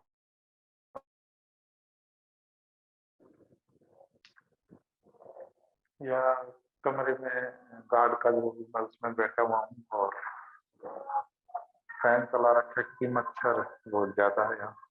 बाहर गाड़ी लोड हो रही है, पाइप की कंपनी है। पर्सन के साथ रहा पहले, तो मैं पहले ही बोला मैंने कि मैं इतना वो थोड़ा डिस्टर्ब सा रहता हूँ, तो पूरी एनर्जी से कोशिश पूरी करता हूँ जितनी होती है, लेकिन उतनी तरह फ्रेश नहीं हूँ जैसे कि पहले पूरी तरह उतरता था हर चीज में। तो जैसे कि यहाँ पे एक बिहार की है, जैसे गाड़ी चलाते हैं, उनके साथ बैठा था और बातचीत करते करते वो भी धार्मिक है, तो वो अष्टावक्र की जैसे बात करने लग गए। तो उसकी बातों में थोड़ा सा एकदम प्रतिक्रिया चलने लगी अंदर कि हाँ मैंने भी सुना है, ये उसके बारे में क्या जानते हो। एकदम छवि एकदम फिर कौन सी आई कि हाँ ये कौन है। तो उसी टाइम मैंने अंदर ही अंदर प्रश्न उठाया कि कौन से मुक्त जीवन क्या है, या बिना कौन के सुनना क्या है। तो उसी टाइम सुनते सुनते एकदम वो सुनना भी बंद हो गया था और अपना भी वो, लेकिन फिर मैं आया और काफी देर तक उसको सुनता रहा। तो वो मैं पहले भी कहता हूँ कि थोड़ा अच्छी तरह प्रश्न उठे तो संभलना सा पड़ता है थोड़ा। तो ऐसा हुआ और प्रश्न भी उठाया मैंने में, जैसे कि कौन वाला भी, या फिर मुझसे मुक्त जीवन क्या है। तो उसमें वो अवसान होता है, तो कई बार अवसान होने के बाद भी प्रश्न उठाने की एक हल्का सा रहता है। कई बार उठाया, जैसे कि वो कई बार अवसान भी हो जाता पूरा नहीं पाए। तो कई बार ऐसा हो सकता है कि जैसे कि आज काफी बार हुआ है कि पत्थर डाल देते, जैसे नदी में वो झाल सी होती है, ऐसे माइंड पूरी से झाल सी हो जाती है। इस पर भी प्रश्न उठाते हैं तो एनर्जी बहुत ज्यादा, ऐसा लग गया मुझे कि लगती है उस प्रश्न उठाने में। और ऐसा कुछ आज रहा। और प्रश्न उठाने के बाद जैसे कि प्रश्न उठाया और वहां से वापिस आते हैं, तो भी एकदम देखना, जैसे कि ऑफिस को देख रहा था, उसका कलर दिख रहा था, सारी चीज बनावटी दिख रही थी, लेकिन विचार नहीं था। फिर एकदम मन बीच में आ गया। आज कुछ ऐसा हुआ इस तरह, प्रश्न उठाने के तुरंत बाद की बात।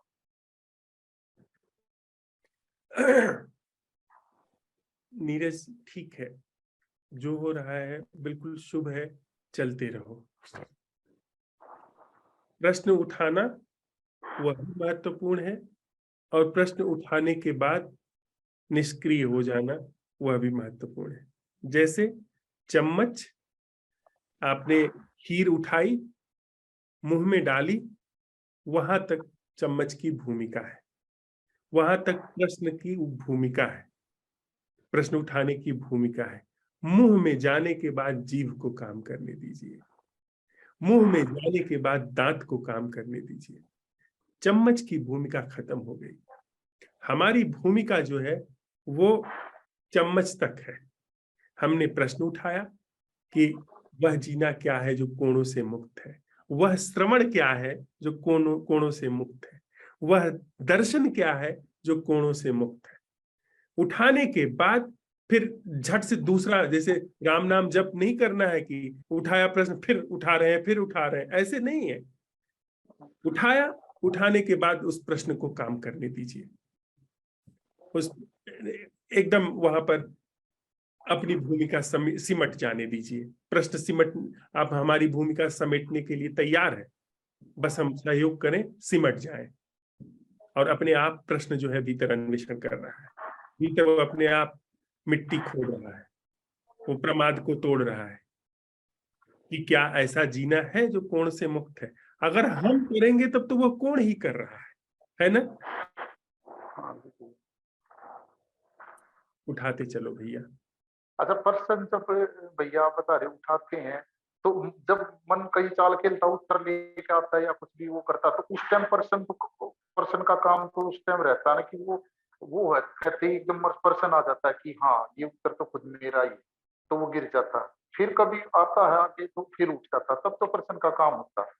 हाँ, ये प्रश्न काम कर रहा है। इस प्रश्न के उठने में जितने भी हमारे अभी तक के बनावटी उत्तर हैं, जो उत्तर कभी काम नहीं आते, जितना भी संरचना है, कोण है जितने, वे सब भरभरा करके निकलेंगे। ये जैसे ही प्रश्न उठा, सब सारे कोण प्रकाशित होने लगेंगे। उनको उठने दीजिए। प्रश्न काम कर रहा है पीछे, प्रश्न उनको बस देख रहा है। एक तरफ उनको उठना देख रहा है और दूसरी तरफ वह अन्वेषण कर रहा है कि क्या ऐसा कोई जीवन है जो हाँ ऐसे ही हो रहा है। आप देखो, अगर मैं कुआं खोदने चला हूं, क्या काम मैं कर रहा हूं? क्या मैं उस जगह पर कुआं बना रहा हूं या मैं सिर्फ मिट्टी निकाल रहा हूं? बस मिट्टी निकाल दे तो मैं कुआं मिट्टी नाम निकाल रहा हूं, मैं मिट्टी निकाल रहा हूं। उस मिट्टी के निकालने की प्रक्रिया में उस जगह पर उस खाली आकाश पर जो मिट्टी भरी हुई है, उस कुएं के तल तक जहां पानी का स्रोत है, उस तल तक जो मिट्टी भरी हुई है, वह मिट्टी हट रही है और वहां का आकाश खाली हो रहा है। वहां की सूनी जगह खाली हो रही है जो मिट्टी से भरी हुई थी। तो एक तरफ मिट्टी निकल रही है और दूसरी तरफ आकाश कहे तो उघड़ रहा है। तो हम जब प्रश्न उठाते हैं तो प्रश्न उठाने में जितना अब तक का कोण है हमारा, वह सारा का सारा कोण प्रकाशित हो रहा है। उसकी संरचना भरपूर रूप से प्रकाशित है और उसके प्रकाशित होने के साथ ही साथ आकाश भी निर्मित हो रहा है जो कोणों से मुक्त है, उघड़ रहा है। मुक्त क्या मतलब? उघड़ रहा है, अनावृत हो रहा है, जो कोणों से मुक्त है। समझ पाए यह कीमिया? हाँ हाँ, मतलब उठ रहा है फिर गिर रहा है, फिर उठ रहा है फिर गिर रहा है, फिर एकदम पर्सन के साथ लंबा रहता है, फिर उस वहां से आ जाता है, तो ऐसा होता है। हाँ, जितने भी कोण हैं वो उठ रहे हैं और प्रश्न में अपने आप दग्ध हो जा रहे हैं, उठ रहे हैं, हाँ प्रश्न में दग्ध हो जा रहे हैं। और इस दग्ध होने में कोण निकलते चले जा रहे हैं और आकाश जो निष्कोण है, जिसमें कोई कोण नहीं है, वह उभरता चला जा रहा है। आकाश में कभी भी कोई दिशा नहीं है। दिशा हमने अपने खड़े होने के कारण निर्मित की है। यह दाहिने, यह दक्षिण है, यह पश्चिम है, यह उत्तर है, यह दक्षिण है। ये सारी दिशाएं हमारे होने से निर्मित होती हैं, अन्यथा कहीं कोई दिशा नहीं है। अगर मैं ना हूं, कैसे दिशा हो जाएगी? आकाश दिशा से मुक्त है। दिशा हम निर्मित करते हैं, हमारे होने से दिशा निर्मित होती है आकाश में। तो हमारे होने से कोण निर्मित होता है जीवन में। अगर हम नहीं है तो जीवन निष्कोण है ना? हाँ ये भाई जी जी भैया। प्रमिला जी।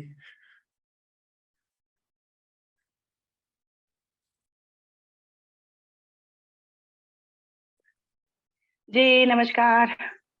नमस्ते मैडम।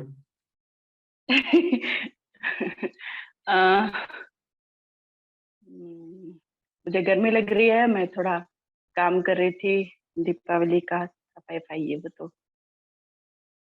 सांस भी फूली हुई है और पसीना आ रहा है। और मेरे मोबाइल का जो फ्रंट कैमरा साइड पे है तो वो टूट गया है, तो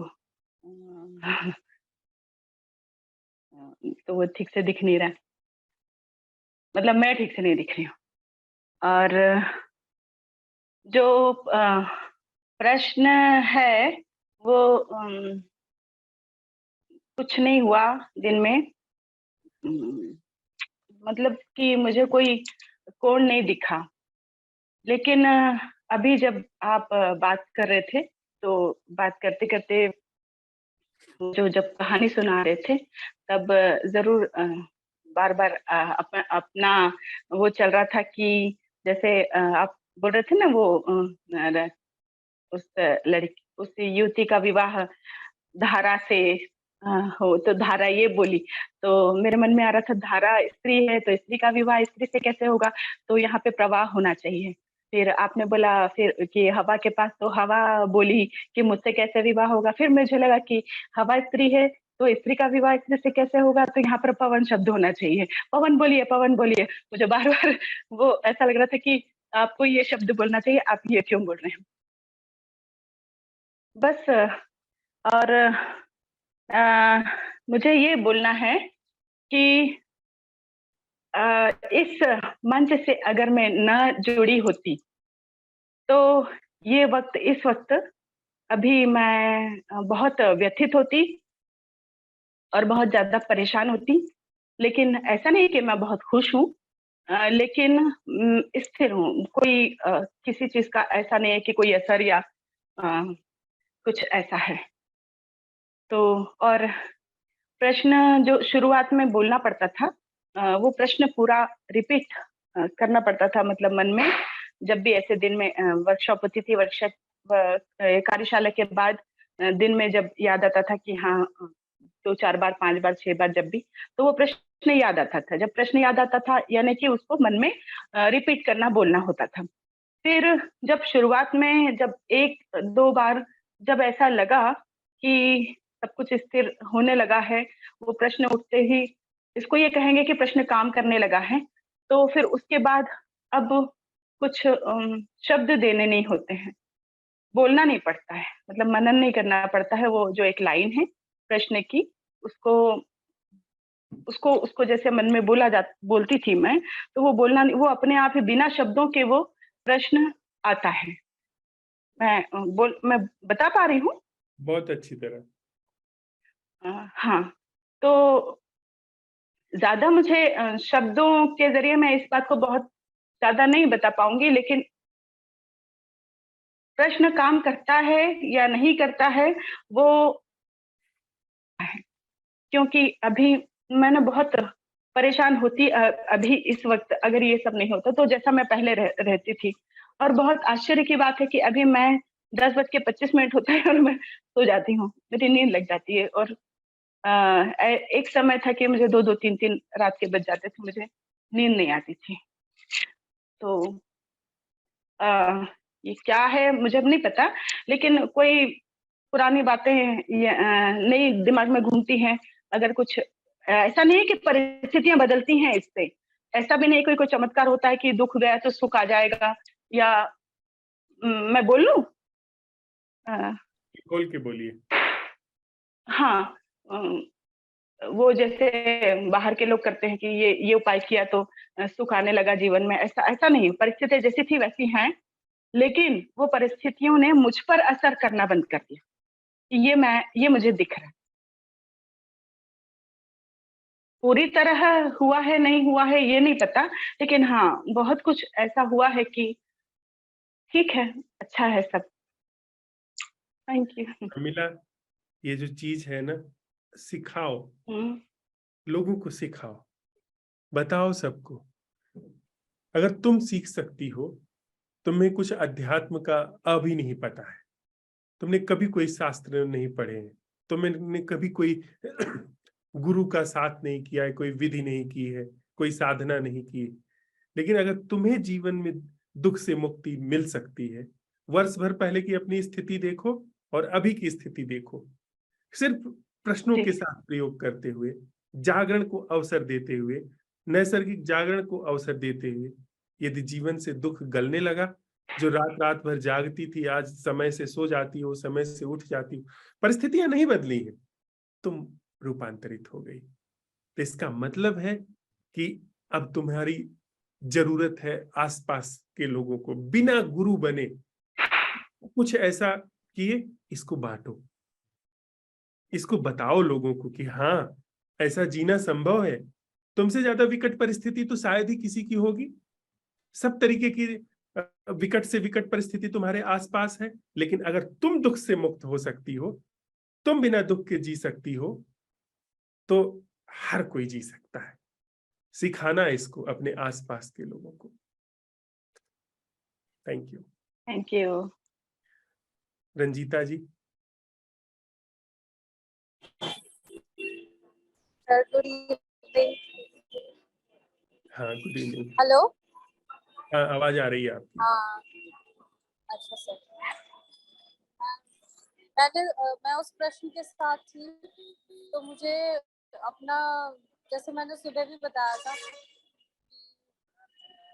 अपना पैटर्न सब दिखाई दे रहा था, लेकिन फिर बहुत प्रिडिक्टेबल थी बहुत सारी चीजें, और उसको स्ट्रक्चर को देखने में प्रिडिक्टेबल थी, लेकिन जब स्ट्रक्चर हट जाता है तो आप अनप्रिडिक्टेबल और प्रिडिक्टेबल दोनों के लिए आप अपने आप को रेडी कर सकते हैं इस प्रश्न के साथ, मुझे ऐसा लगता है। यस। असल में प्रेडिक्टेबल और अनप्रेडिक्टेबल ये सारी चीजें हमारे इस मैं के इर्द गिर्द बुनी जाती हैं। हाँ, लेकिन अगर मैं जैसी चीज नहीं है तो कोई कभी भी प्रेडिक्ट और अनप्रेडिक्ट में जाना ही नहीं चाहेगा। जीवन अपनी जगह पर ही इतना उत्सवपूर्ण है जिसकी कोई सीमा नहीं।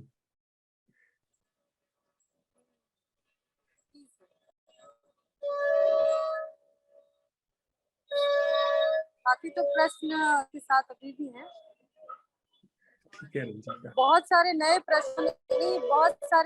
प्रश्न दिमाग में इरप्ट हो रहे थे, तो मैंने फिर उनको इरप्शन हो रहे थे, तो it was a natural process. मैं आई कुडंट हेल्प इट कि वो क्यों हो रहा है। मैंने उस चीज को क्वेश्चन नहीं किया कि ये मेरे दिमाग में इतने क्वेश्चंस क्यों आ रहे हैं। बट जब भी मुझे ध्यान आता था तो I used to stick to main question,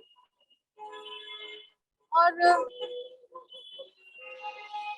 उसका ये कोई अभी ऐसा मैं उसको नहीं कह सकती हूँ। I'm in the flow. I'm with the flow, I can say. Be in the flow and never reach anywhere. Thank you, Ranjita. No, thank you. क्योंकि कहीं पहुंच जाना वो मृत्यु है, मतलब मृत्यु इन हाँ, कोई भी क्यों वो सब जीना ही चाहते हैं। इनफैक्ट आप कुछ भी कर रहे हैं, हम अभी बात ही कर रहे हैं एक दूसरे से, वो भी एक अंदर की अर्ज ही है ना कि हमें जीना है। वो भी इसीलिए मुझे ऐसा लगता है कि it's the urge of knowing more, living a full life, and this platform is really helpful for everyone. I'm really thankful for this. Thank you Ranjita. Tarun भाई। नमस्कार सर, सभी साथियों को नमस्कार। नमस्ते सर। मैं अभी आज छत पर बैठा हूँ अपने। मौसम में ठंडक है और अभी बाहर इक्की दुक्की गाड़ी चल रही है तो उनकी आवाज ज्यादा चहल पहल है नहीं। सर मेरे साथ ऐसा होता है कि पता नहीं अभी वो क्रोनोलॉजिकल ऑर्डर बन गया है या वास्तव में ऐसा हो रहा है कि कार्यशाला में यहाँ तक तीसरे चौथे दिन आते आते प्रश्न बहुत सारी ऊर्जा लेना शुरू कर देता है और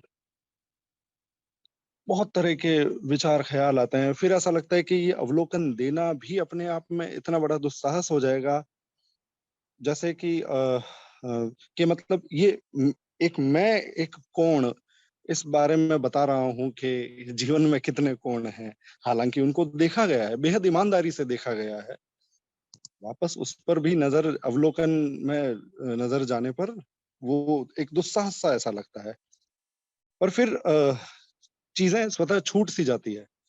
एक सर आपका मैं सेशन कहीं पहले वाले सेशन सुन रहा था, तो उसमें आपने एक बात कही थी कि किसी ने शायद आपसे कहा था कि भाई हम इतने कम लोग हैं या ऐसा है।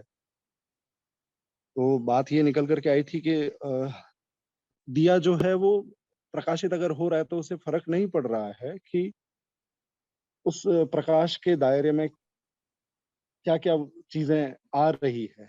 वो सिर्फ प्रकाशित हो रहा है, उससे फ़र्क नहीं पड़ता है कि कमरे में कितनी वस्तुएँ हैं। तो मुझे लगता है सर प्रश्न मेरे साथ भी इसी तरीके से काम करता है।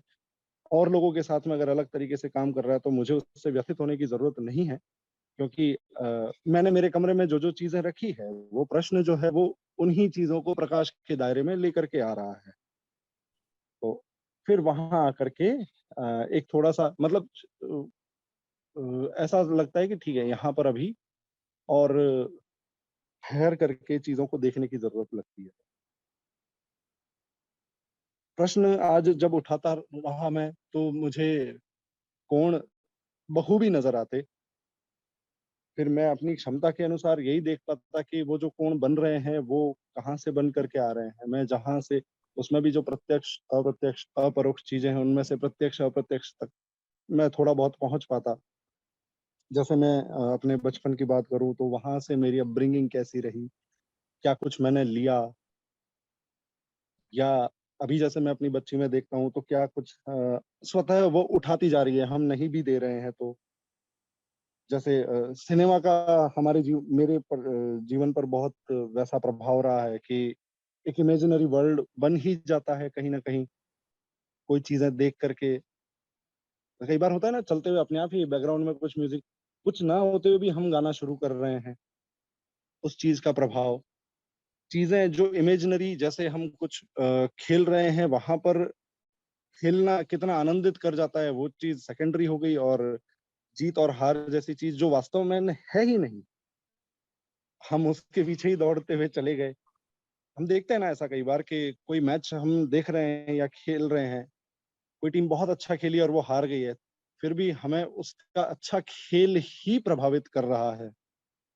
तो पर वहाँ तक आते-आते वो जीत-हार वाला फंडा इतना ज़्यादा प्रगाढ़ हो जाता है कि फिर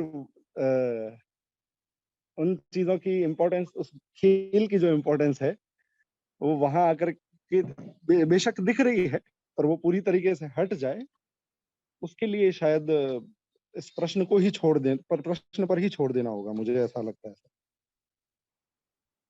एक चीज़ और सर, अभी जो आप चर्चा में कर रहे थे, मुझे थोड़ा करेक्ट कीजिएगा अगर मैं कुछ उसमें गलत कह रहा हूँ तो। अभी जैसे आपने शायद गौरी से बात करते हुए ये बात, या अमित भाई से बात करते हुए कही थी कि अगर कोण बन रहे हैं तो सामने वाला व्यक्ति आपका शोषण कर जाएगा। सर मुझे ऐसा लगता है कि ये जो शोषण हुआ है वो मेरे ही द्वारा हुआ है, और वो जीवन का हुआ है सर। वो आई स्ट्रक्चर ने तो उसको एन्जॉय कर लिया सर।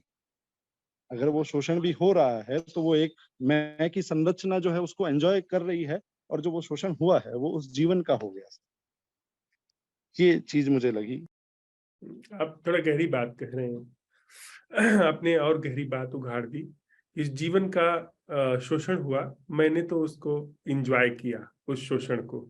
वस्तुतः सही आप बात कह रहे हैं। हम लोग सुख को ही एंजॉय नहीं करते हैं, दुख को भी एंजॉय करते हैं। अभी आप देखें, कोई व्यक्ति अपने दुख का वर्णन कर रहा हो तो उसके चेहरे पे ऐसी एक खुशी नजर आती है, ऐसा एक रस नजर आता है, इतनी इतनी गूढ़ व्याख्या वो करता है कि वैज्ञानिक भी किसी तत्व की व्याख्या नहीं कर पाएगा जितनी गूढ़ व्याख्या वो करता है। कि कैसे कैसे उसने जीवन में चोटें खाई हैं, कैसे उसको जीवन में लोगों ने धोखा दिया है, उन सारी चीजों की वो प्रस्तुति करता है। तो असल में ये जो आप बात कह रहे हैं कि मैं, वो शोषण को एंजॉय करता है, शोषण करके भी इंजॉय करता है, शोषण करवा करके भी वो इंजॉय करता है, और इसमें परोक्ष रूप से जीवन का शोषण हो जाता है, जीवन का नष्ट होना हो जाता है। उस जगह पर जहां जीवन बह सकता था, अंकुरित हो सकता था, वहां पर उसकी संभावना कुचल दी जाती है। यह बात बिल्कुल आप ठीक कह रहे हैं। और प्रश्न पर ही छोड़ देना तरुण भाई ठीक है। हम लोग कल थोड़ा सा और इसमें एक बिंदु है उसमें गहरे में उतरेंगे, लेकिन आज रात में हम लोग इसी प्रश्न के साथ में रहते हैं, इस प्रश्न को ही अवसर देते हैं। जितना ही यह तल स्पष्ट हो जाएगा कि हम देख सके कि हमारे अंदर खूब सारे कोण बन रहे हैं, पर उसके साथ ही साथ बिना कोण का भी जीवन थोड़ा थोड़ा झलकने लगा है, भाषित होने लगा है, जो कि साइमल्टेनियसली यह बात स्पष्ट है कि इतने ज्यादा कोणों का दिखना परोक्ष रूप से जो कोणों से मुक्त है उसके उद्घाटन पर ही संभव हो सकता है। जो कोणों से मुक्त जीवन है वह जैसे जैसे प्रखर होता जाएगा वैसे वैसे सारे कोण प्रकाशित होते चले जाएंगे। तो एक तरह से जितने ज्यादा कोण जीवन में दिखाई दे रहे हैं वो दूसरा हिस्सा अपरोक्ष रूप से वह भी माजा जा रहा है। तो हम लोग इसको बहुत पॉजिटिवली ले सकते हैं। ले क्या मतलब पॉजिटिवली यह है, हमारी अन्वेषण में गति है। जी जी सर, थैंक यू तरुण भाई। उर्मिल जी।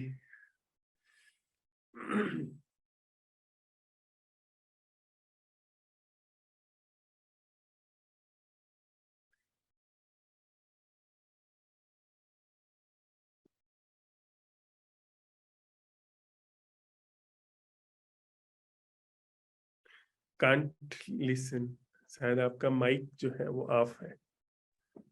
या सॉरी जी, नमस्ते। नमस्ते उर्मिल जी। जी, तो आज का सेशन शुरू होने से पहले आधा घंटा पहले बहुत ज्यादा हौच-पौच थी।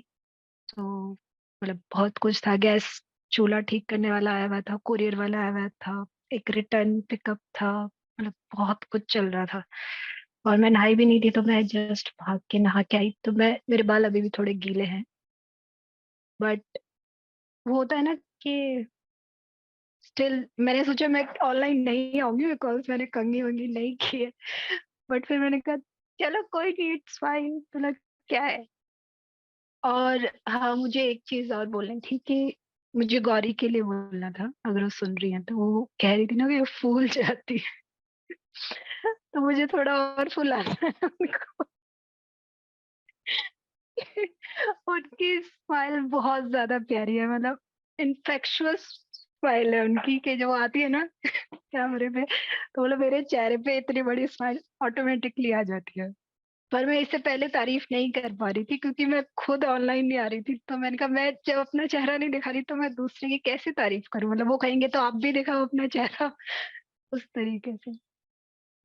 और हाँ, अमित जी के लिए भी मुझे एक बात बोलनी है कि मुझे मतलब वो भी मुझे बहुत अच्छे लगते हैं, मतलब बहुत, ये दो, मतलब ऐसे वैसे डिस्क्रिमिनेट नहीं करना चाहिए, सॉरी, बट होता है ना कोई, मतलब मुझे बहुत ऑनेस्ट और प्योरनेस नजर आती है इन दोनों में खासकर।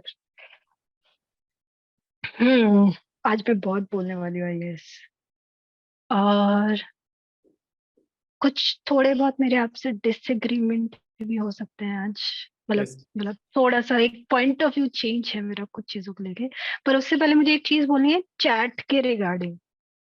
एक थोड़ा डिसअपॉइंटेड से भी लग रहे हैं आज, थोड़ा बहुत मुझे लग रहा है कि चैट में मैंने फील किया कि चैट में हम जब बहुत लंबे डिस्कशन करते हैं ना, डाउट्स क्लियर करने वाले, तो एक्चुअली होते नहीं है क्लियर, क्योंकि chat lowest degree of communication है, उसमें बहुत मिसअंडरस्टैंडिंग की गुंजाइश रहती है।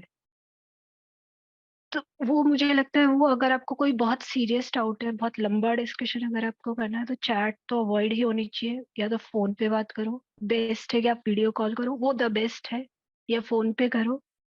चैट पे मतलब नॉर्मली भी बहुत मिसअंडरस्टैंडिंग्स होती है, तो ये तो काफी गहरी बात है। तो इसमें बहुत चांस है मिसअंडरस्टैंडिंग का, मतलब मुझे वो थोड़ा वेस्टेज ऑफ टाइम और एनर्जी जैसा लगता है जब वो इतना लंबा लंबा डिस्कशन होता है ना। मैं तो नहीं पढ़ती, और मेरे लिए to be honest Hindi still अभी भी थोड़ी सी ऊपर से जाती है कई शब्द, तो मैं वैसे भी वो कम ही पढ़ती हूँ। तो बेटर है कि फोन पे बात की जाए। और हाँ, वो कहते हैं ना कमिंग बैक होम, वो मुझे आज अपने इसमें भी लगी। जैसे मैं ऑनलाइन आई हूँ, तो पहले क्या होता है ना कि आप मेरे लिए ये जगह नई है, तो वो होता है ना कि आप डरते हैं कि लोग क्या सोचेंगे, बोलने से भी पहले आप सोचने कि कौन क्या सोचेगा आप। और क्योंकि मैं बहुत सारी बुक्स पढ़ने वालों में से हूँ, तो होता है मुझे बताते वक्त भी कई बार ये लगता है मैं बहुत कुछ कई बार कहना चाहती हूँ पर मैं नहीं कहती हूँ कि कहीं ऐसा तो नहीं कि मैं इंटेलेक्चुअल साउंड कर रही हूँ, कहीं ऐसा तो नहीं कि लोग सोच रहे कि बैठ के ज्ञान दे रही है या ये तो मैं बहुत कुछ रोकती हूँ, बट स्टिल उसको भी वनरेबल होके मैं बता भी देती हूँ कुछ चीजें कि शायद मुझे किसी ने बताई थी, मैं उसको रिले रेस की तरह लेती हूँ कि किसी ने मुझे बताई थी, तो मुझे मेरा कोई अधिकार नहीं है उस नॉलेज पे, तो मैं शेयर कर दूं, क्योंकि नॉलेज तो बांटने की ही चीज होती है ना। मेरा डाउट क्लियर हुआ तो हो सकता है किसी और का भी डाउट क्लियर हो, तो मैं थोड़ा वो वनरेबल होके भी, चाहे मैं इंटेलेक्चुअल भी साउंड करती हूँ, मैं बोल देती हूँ कुछ चीजें। और हाँ, तो वो जो कमिंग बैक होम था, तो वो ऐसे ही है जैसे अभी यहाँ पे भी ऑनलाइन आना मेरे लिए कमिंग बैक होम की तरह है कि मैंने वो वनरेबल हुई कि चलो ठीक है, शक्ल दिखाते हैं या जो भी जजमेंट है, या आज बाल कमीनी है, ये एनीथिंग, क्योंकि मैं अब और ज्यादा रिलैक्स हो रही हूँ यहाँ पे, मतलब जैसे अब मैं इसको घर की तरह धीरे धीरे अपना रही हूँ, काइंड ऑफ उस तरीके से। तो वर्ल्ड में भी मुझे लगता है ऐसे ही होता है, जब हम पैदा होते हैं तो हमारे और वर्ल्ड के बीच एक बहुत दूरी सी फील होती है, और हम उसको साइकोलॉजी में उसको बोलते हैं जैसे we the whole life we are trying to justify being born और justify being worth of being born, एक हीन भावना सी रहती है, इसलिए हम हमेशा एक कांस्टेंट एक, या घर वाल मतलब हमेशा एक प्रेशर होता है आदमी के ऊपर। लड़की को बोला जाता है कि शादी हो जाएगी, अच्छे से रोटी बनाओ या कैरियर बनाओ, लड़के को बोला जाता है कि अच्छे से कमाओ, हमेशा एक परफॉर्मेंस रहती है। माँ बाप बोलते हैं कि अच्छा बच्चा बनो, बिहेव करो, तो हम डिस्कनेक्ट रहते हैं वर्ल्ड से। और जिसको हम कमिंग बैक होम बोलते हैं, जब ये हम जो हम कौन बोल रहे हैं, दृष्टिकोण, ये सारे बाहर से आते हैं, मतलब पेरेंट्स, समाज, ये सब बनाता है उनको, और हम भी बनाते हैं अपने लाइफ के एक्सपीरियंस के साथ, हम भी बनाते रहते हैं उसको कि मान लीजिए मेरे 5 एग्जाम लगातार क्लियर हो गए, जो भी मैंने चाहा, तो फिर मैं बोलती हूँ कि मैं लकी हूँ, या नहीं 5 क्लियर हुए तो कि मेरा तो किस्मत ही खराब है, मैं तो फेलियर हूँ। तो ऐसे इस टाइम पे जैसे आप वो तरुण जी बोल रहे थे ना, वो एक्चुअली बहुत मतलब इन है, इन फैशन भी कह सकते हो आप, कि विक्टिमाइजेशन वो बहुत बड़ी चीज आज की डेट में। हर कोई अपने आप को विक्टिमाइज प्रूव करने में लगा हुआ है कि मैं ज्यादा विक्टिमाइज्ड हूँ, मैं ब्लैक हूँ या मैं मुस्लिम हूँ या मैं फीमेल हूँ, मतलब मेरे से ज्यादा कोई तो विक्टिमाइज्ड है ही नहीं, और वो हर कोई कह रहा है। तो फिर अब विक्टिमाइज्ड कौन है और कौन मतलब कर कौन रहा है, अब्यूजर कौन है, अगर सभी विक्टिमाइज्ड है तो वो इन ट्रेंड हो गया एक तरीके से, बट वो बहुत सीरियस प्रॉब्लम है विक्टिमाइजेशन, और वो बहुत बहुत सटल है, और वो एक टाइप ऑफ ग्रैंडियोसिटी है कि या तो आप अचीव कर लेते हो तो आप प्राइड में चले जाते हो, अगर वो नहीं हुआ तो फिर आप विक्टिमाइज होके भी प्राइड में चले जाते हो कि मेरे से ज्यादा तो कोई सताएगा ही नहीं है, मैंने तो इतना झेल लिया लाइफ में।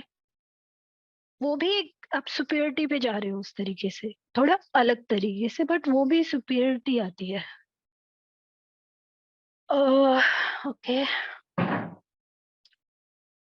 हाँ, वो जो एक मैं थोड़ा जो डिसएग्री कर रही हूँ आपसे, वो है कि जैसे आपने कहा कि बुक पढ़ते हैं पंडित हो जाते हैं, आई एग्री, ऐसा होता है, बट इसका एक और पॉइंट ऑफ व्यू भी है कि ऐसे बहुत सारे लोग हैं जो बहुत किताबें पढ़ते हैं, लेकिन जैसे एक कोट भी है कि जितना ज्यादा मैंने पढ़ा है या जाना, उतना ही मुझे समझ आया कि मैं कितना कम जानता हूँ।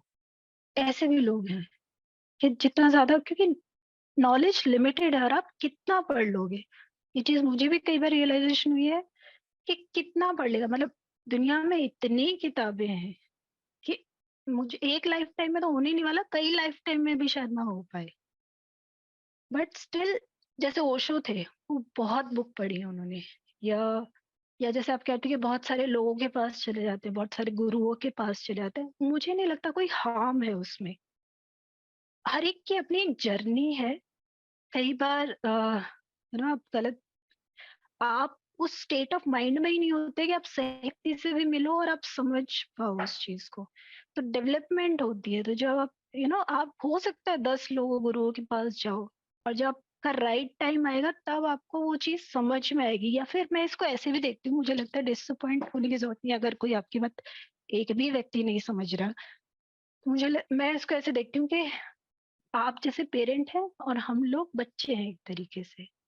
तो मैं अपने बच्चे को ऐसे ही समझाती हूँ कि मतलब हर पेरेंट अपने बच्चे को बताता है कि ये सही तरीका है, ऐसे जी लो, कम मुसीबतें आएंगी।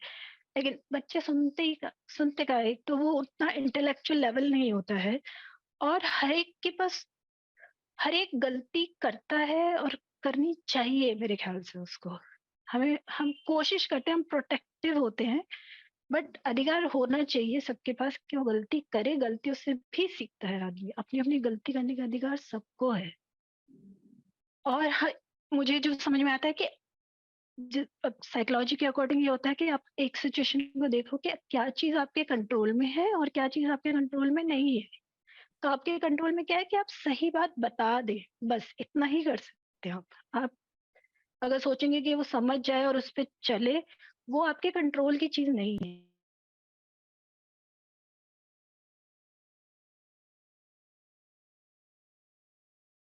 आवाज डिस्कनेक्ट हो रही है, आवाज डिस्कनेक्ट हो रही है।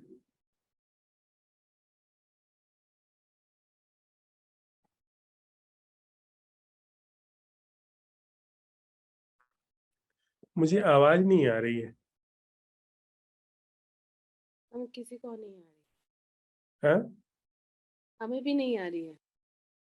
उर्मिल जी, आपकी आवाज नहीं आ रही है।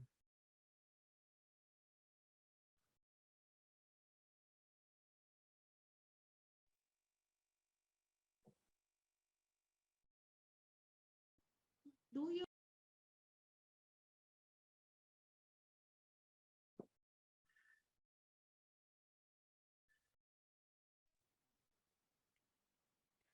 We can't hear. हाँ, अब आई आवाज। सॉरी, वो कॉल आ रहा था बीच में, ओह, शायद जी। इसलिए। हाँ, तो वही है कि मैं एज अ पेरेंट जो करती हूँ वो यही है कि मैं अपने बच्चे को सही बात बता देती हूँ और छोड़ देती हूँ, क्योंकि अभी वो नहीं समझ रहा या नहीं चल रहा। लेकिन कई बार 10 साल बाद जब वो उस सिचुएशन में होगा, वो बात क्लिक होती है अगर उसने कभी कहीं पढ़ी सुनी है तो बता देना चाहिए और छोड़ देना चाहिए। तो आप जो असंभव प्रश्न भी बता रहे हैं, अगर किसी को समझ आ रहा है, नहीं आ रहा है, चल रहा है, नहीं चल रहा है, कोई बात नहीं। आप बता रहे हैं, आपका फर्ज पूरा होता है। आई थिंक कि ये कंपैशन से आता है कि आप बता रहे हैं, क्योंकि आपको दुख लगता होगा कि आसपास के लोग दुखी हैं, इसलिए आप बता रहे हैं। तो आई अंडरस्टैंड, बट हम कुछ कर नहीं सकते उसका। हाँ,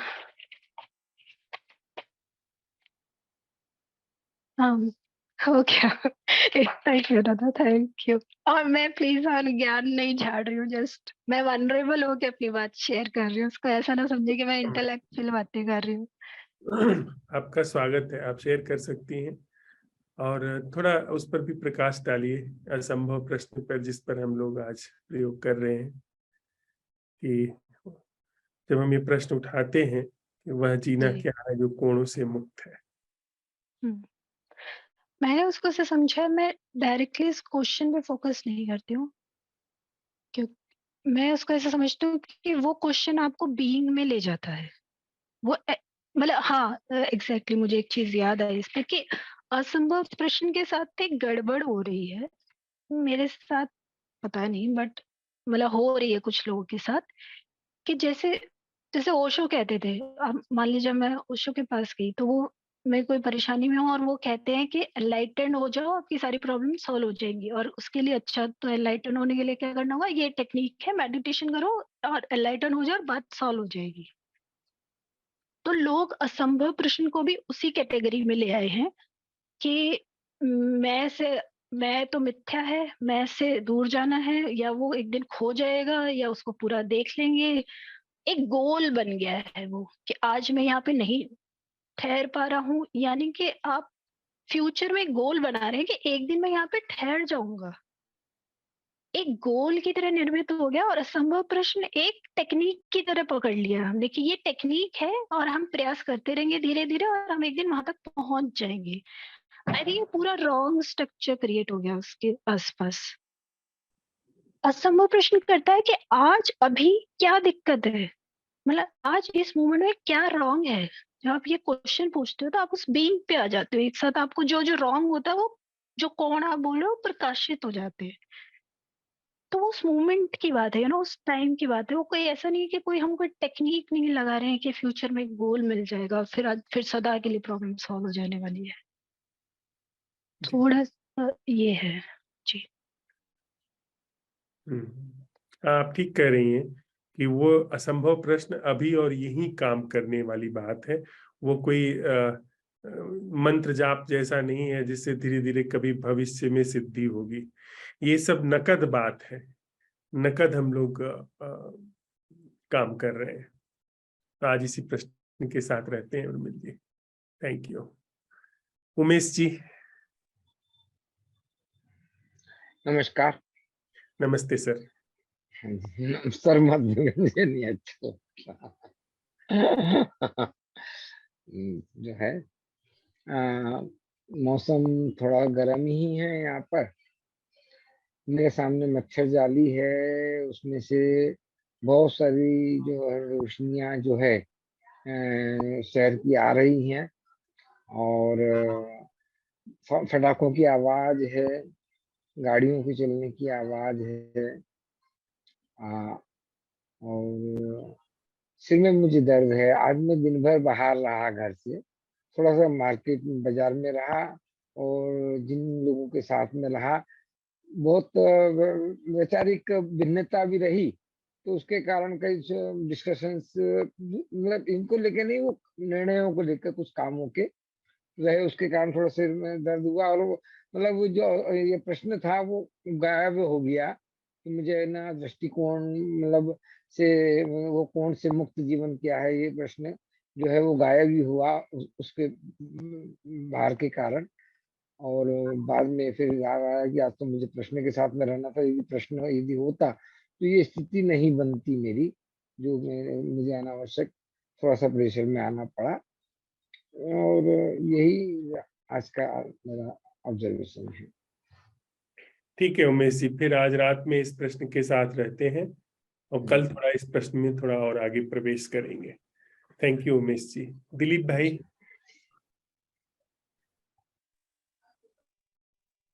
नमस्ते सर।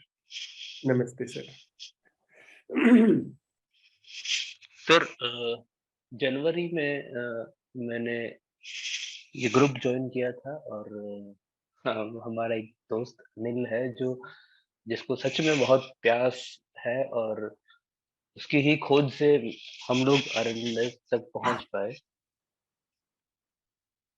जब मैं ग्रुप से जुड़ा था तब आपको संबोधित करने के लिए मैंने कहा था गुरुजी, क्योंकि मुझे वहां ये लगा कि कोई मुझे कुछ सिखा रहा है तो उसके लिए बेस्ट शब्द यही है।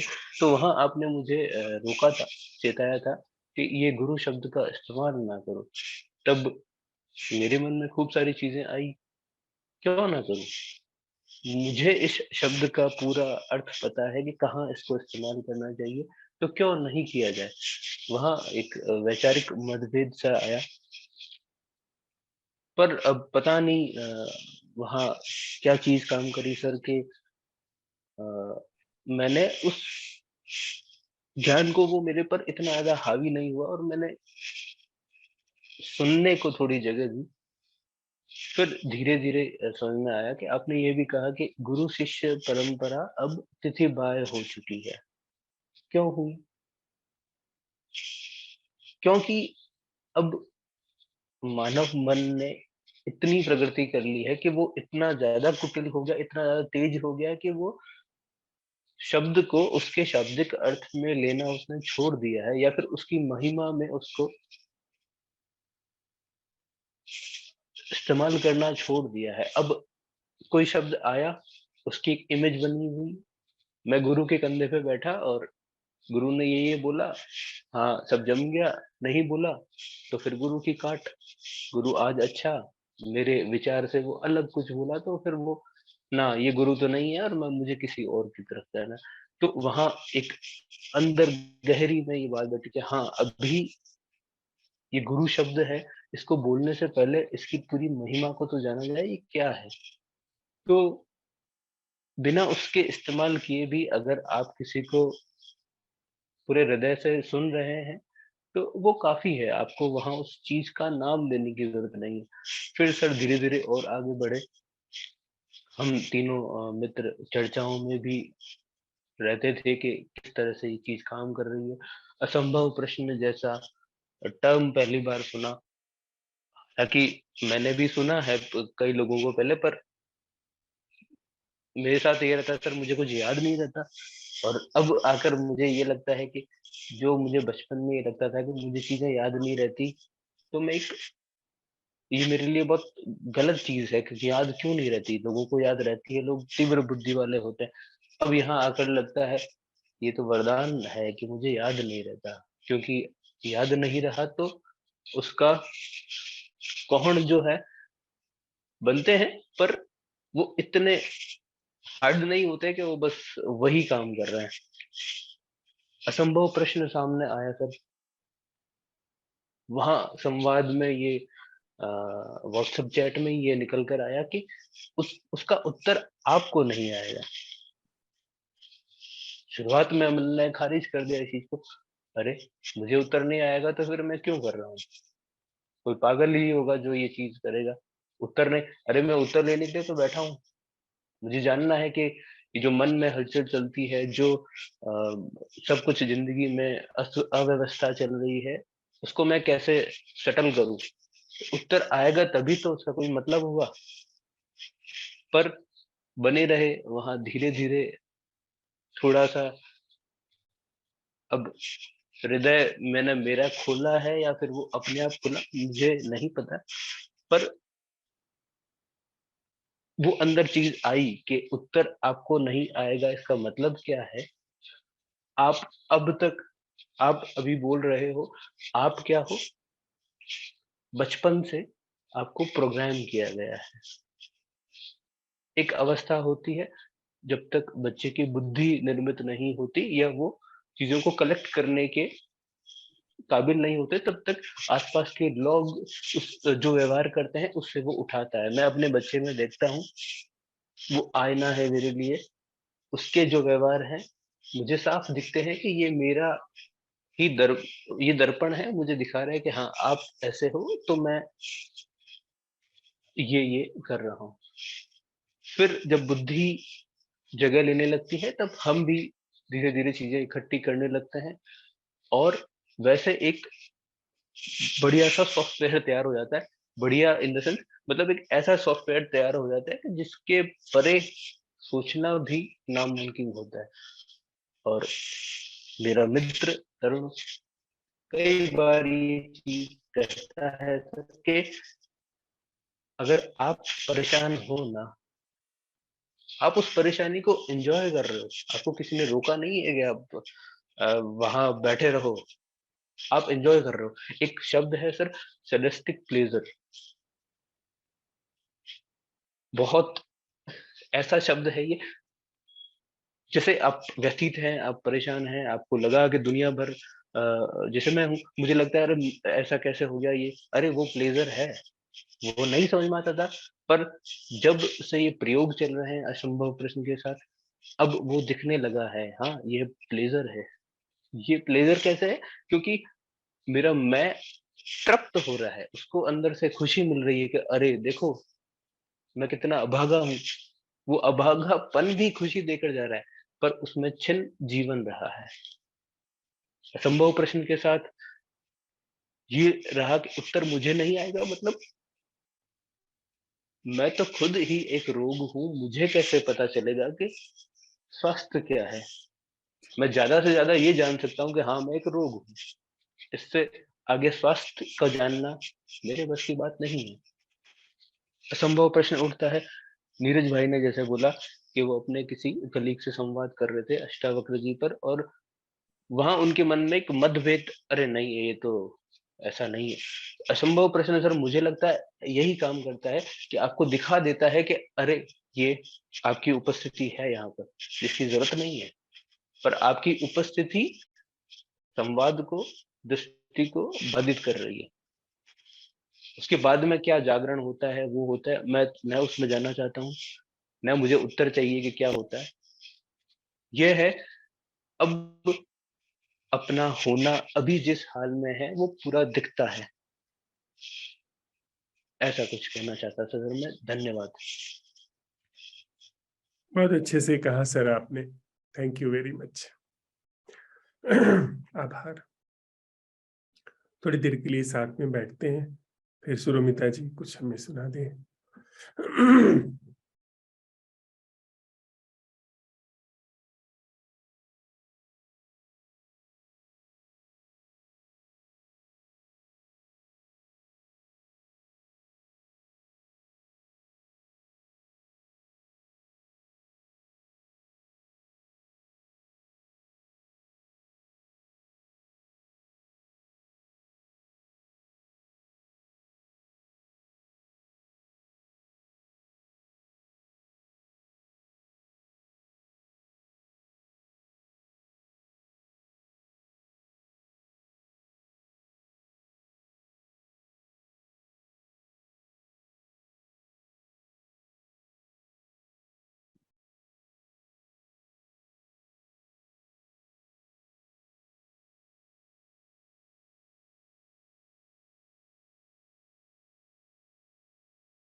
जी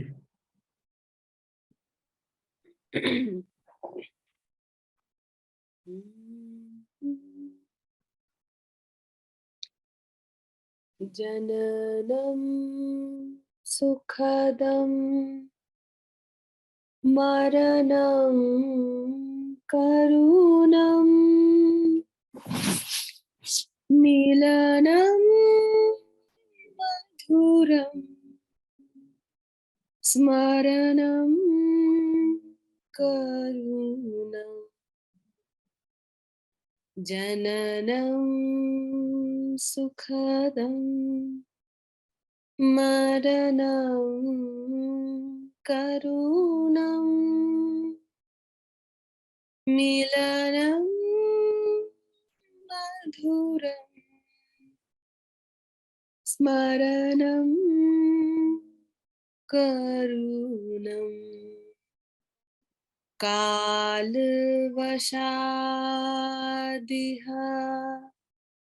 सकलं करुणम् समयाधिपते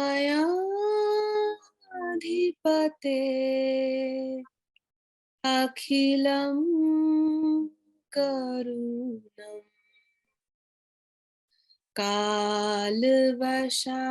कालवशादिह सकलं करुणम् समयाधिपते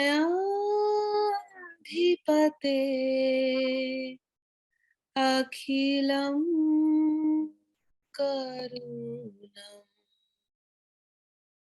जननं सुखदं मरणं करुणं मिलनं मधुरं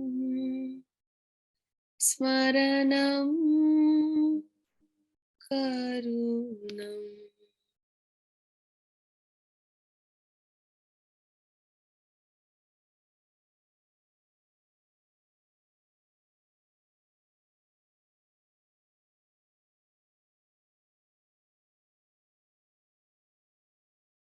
वह जीना क्या है जो कोणों से सर्वथा मुक्त है।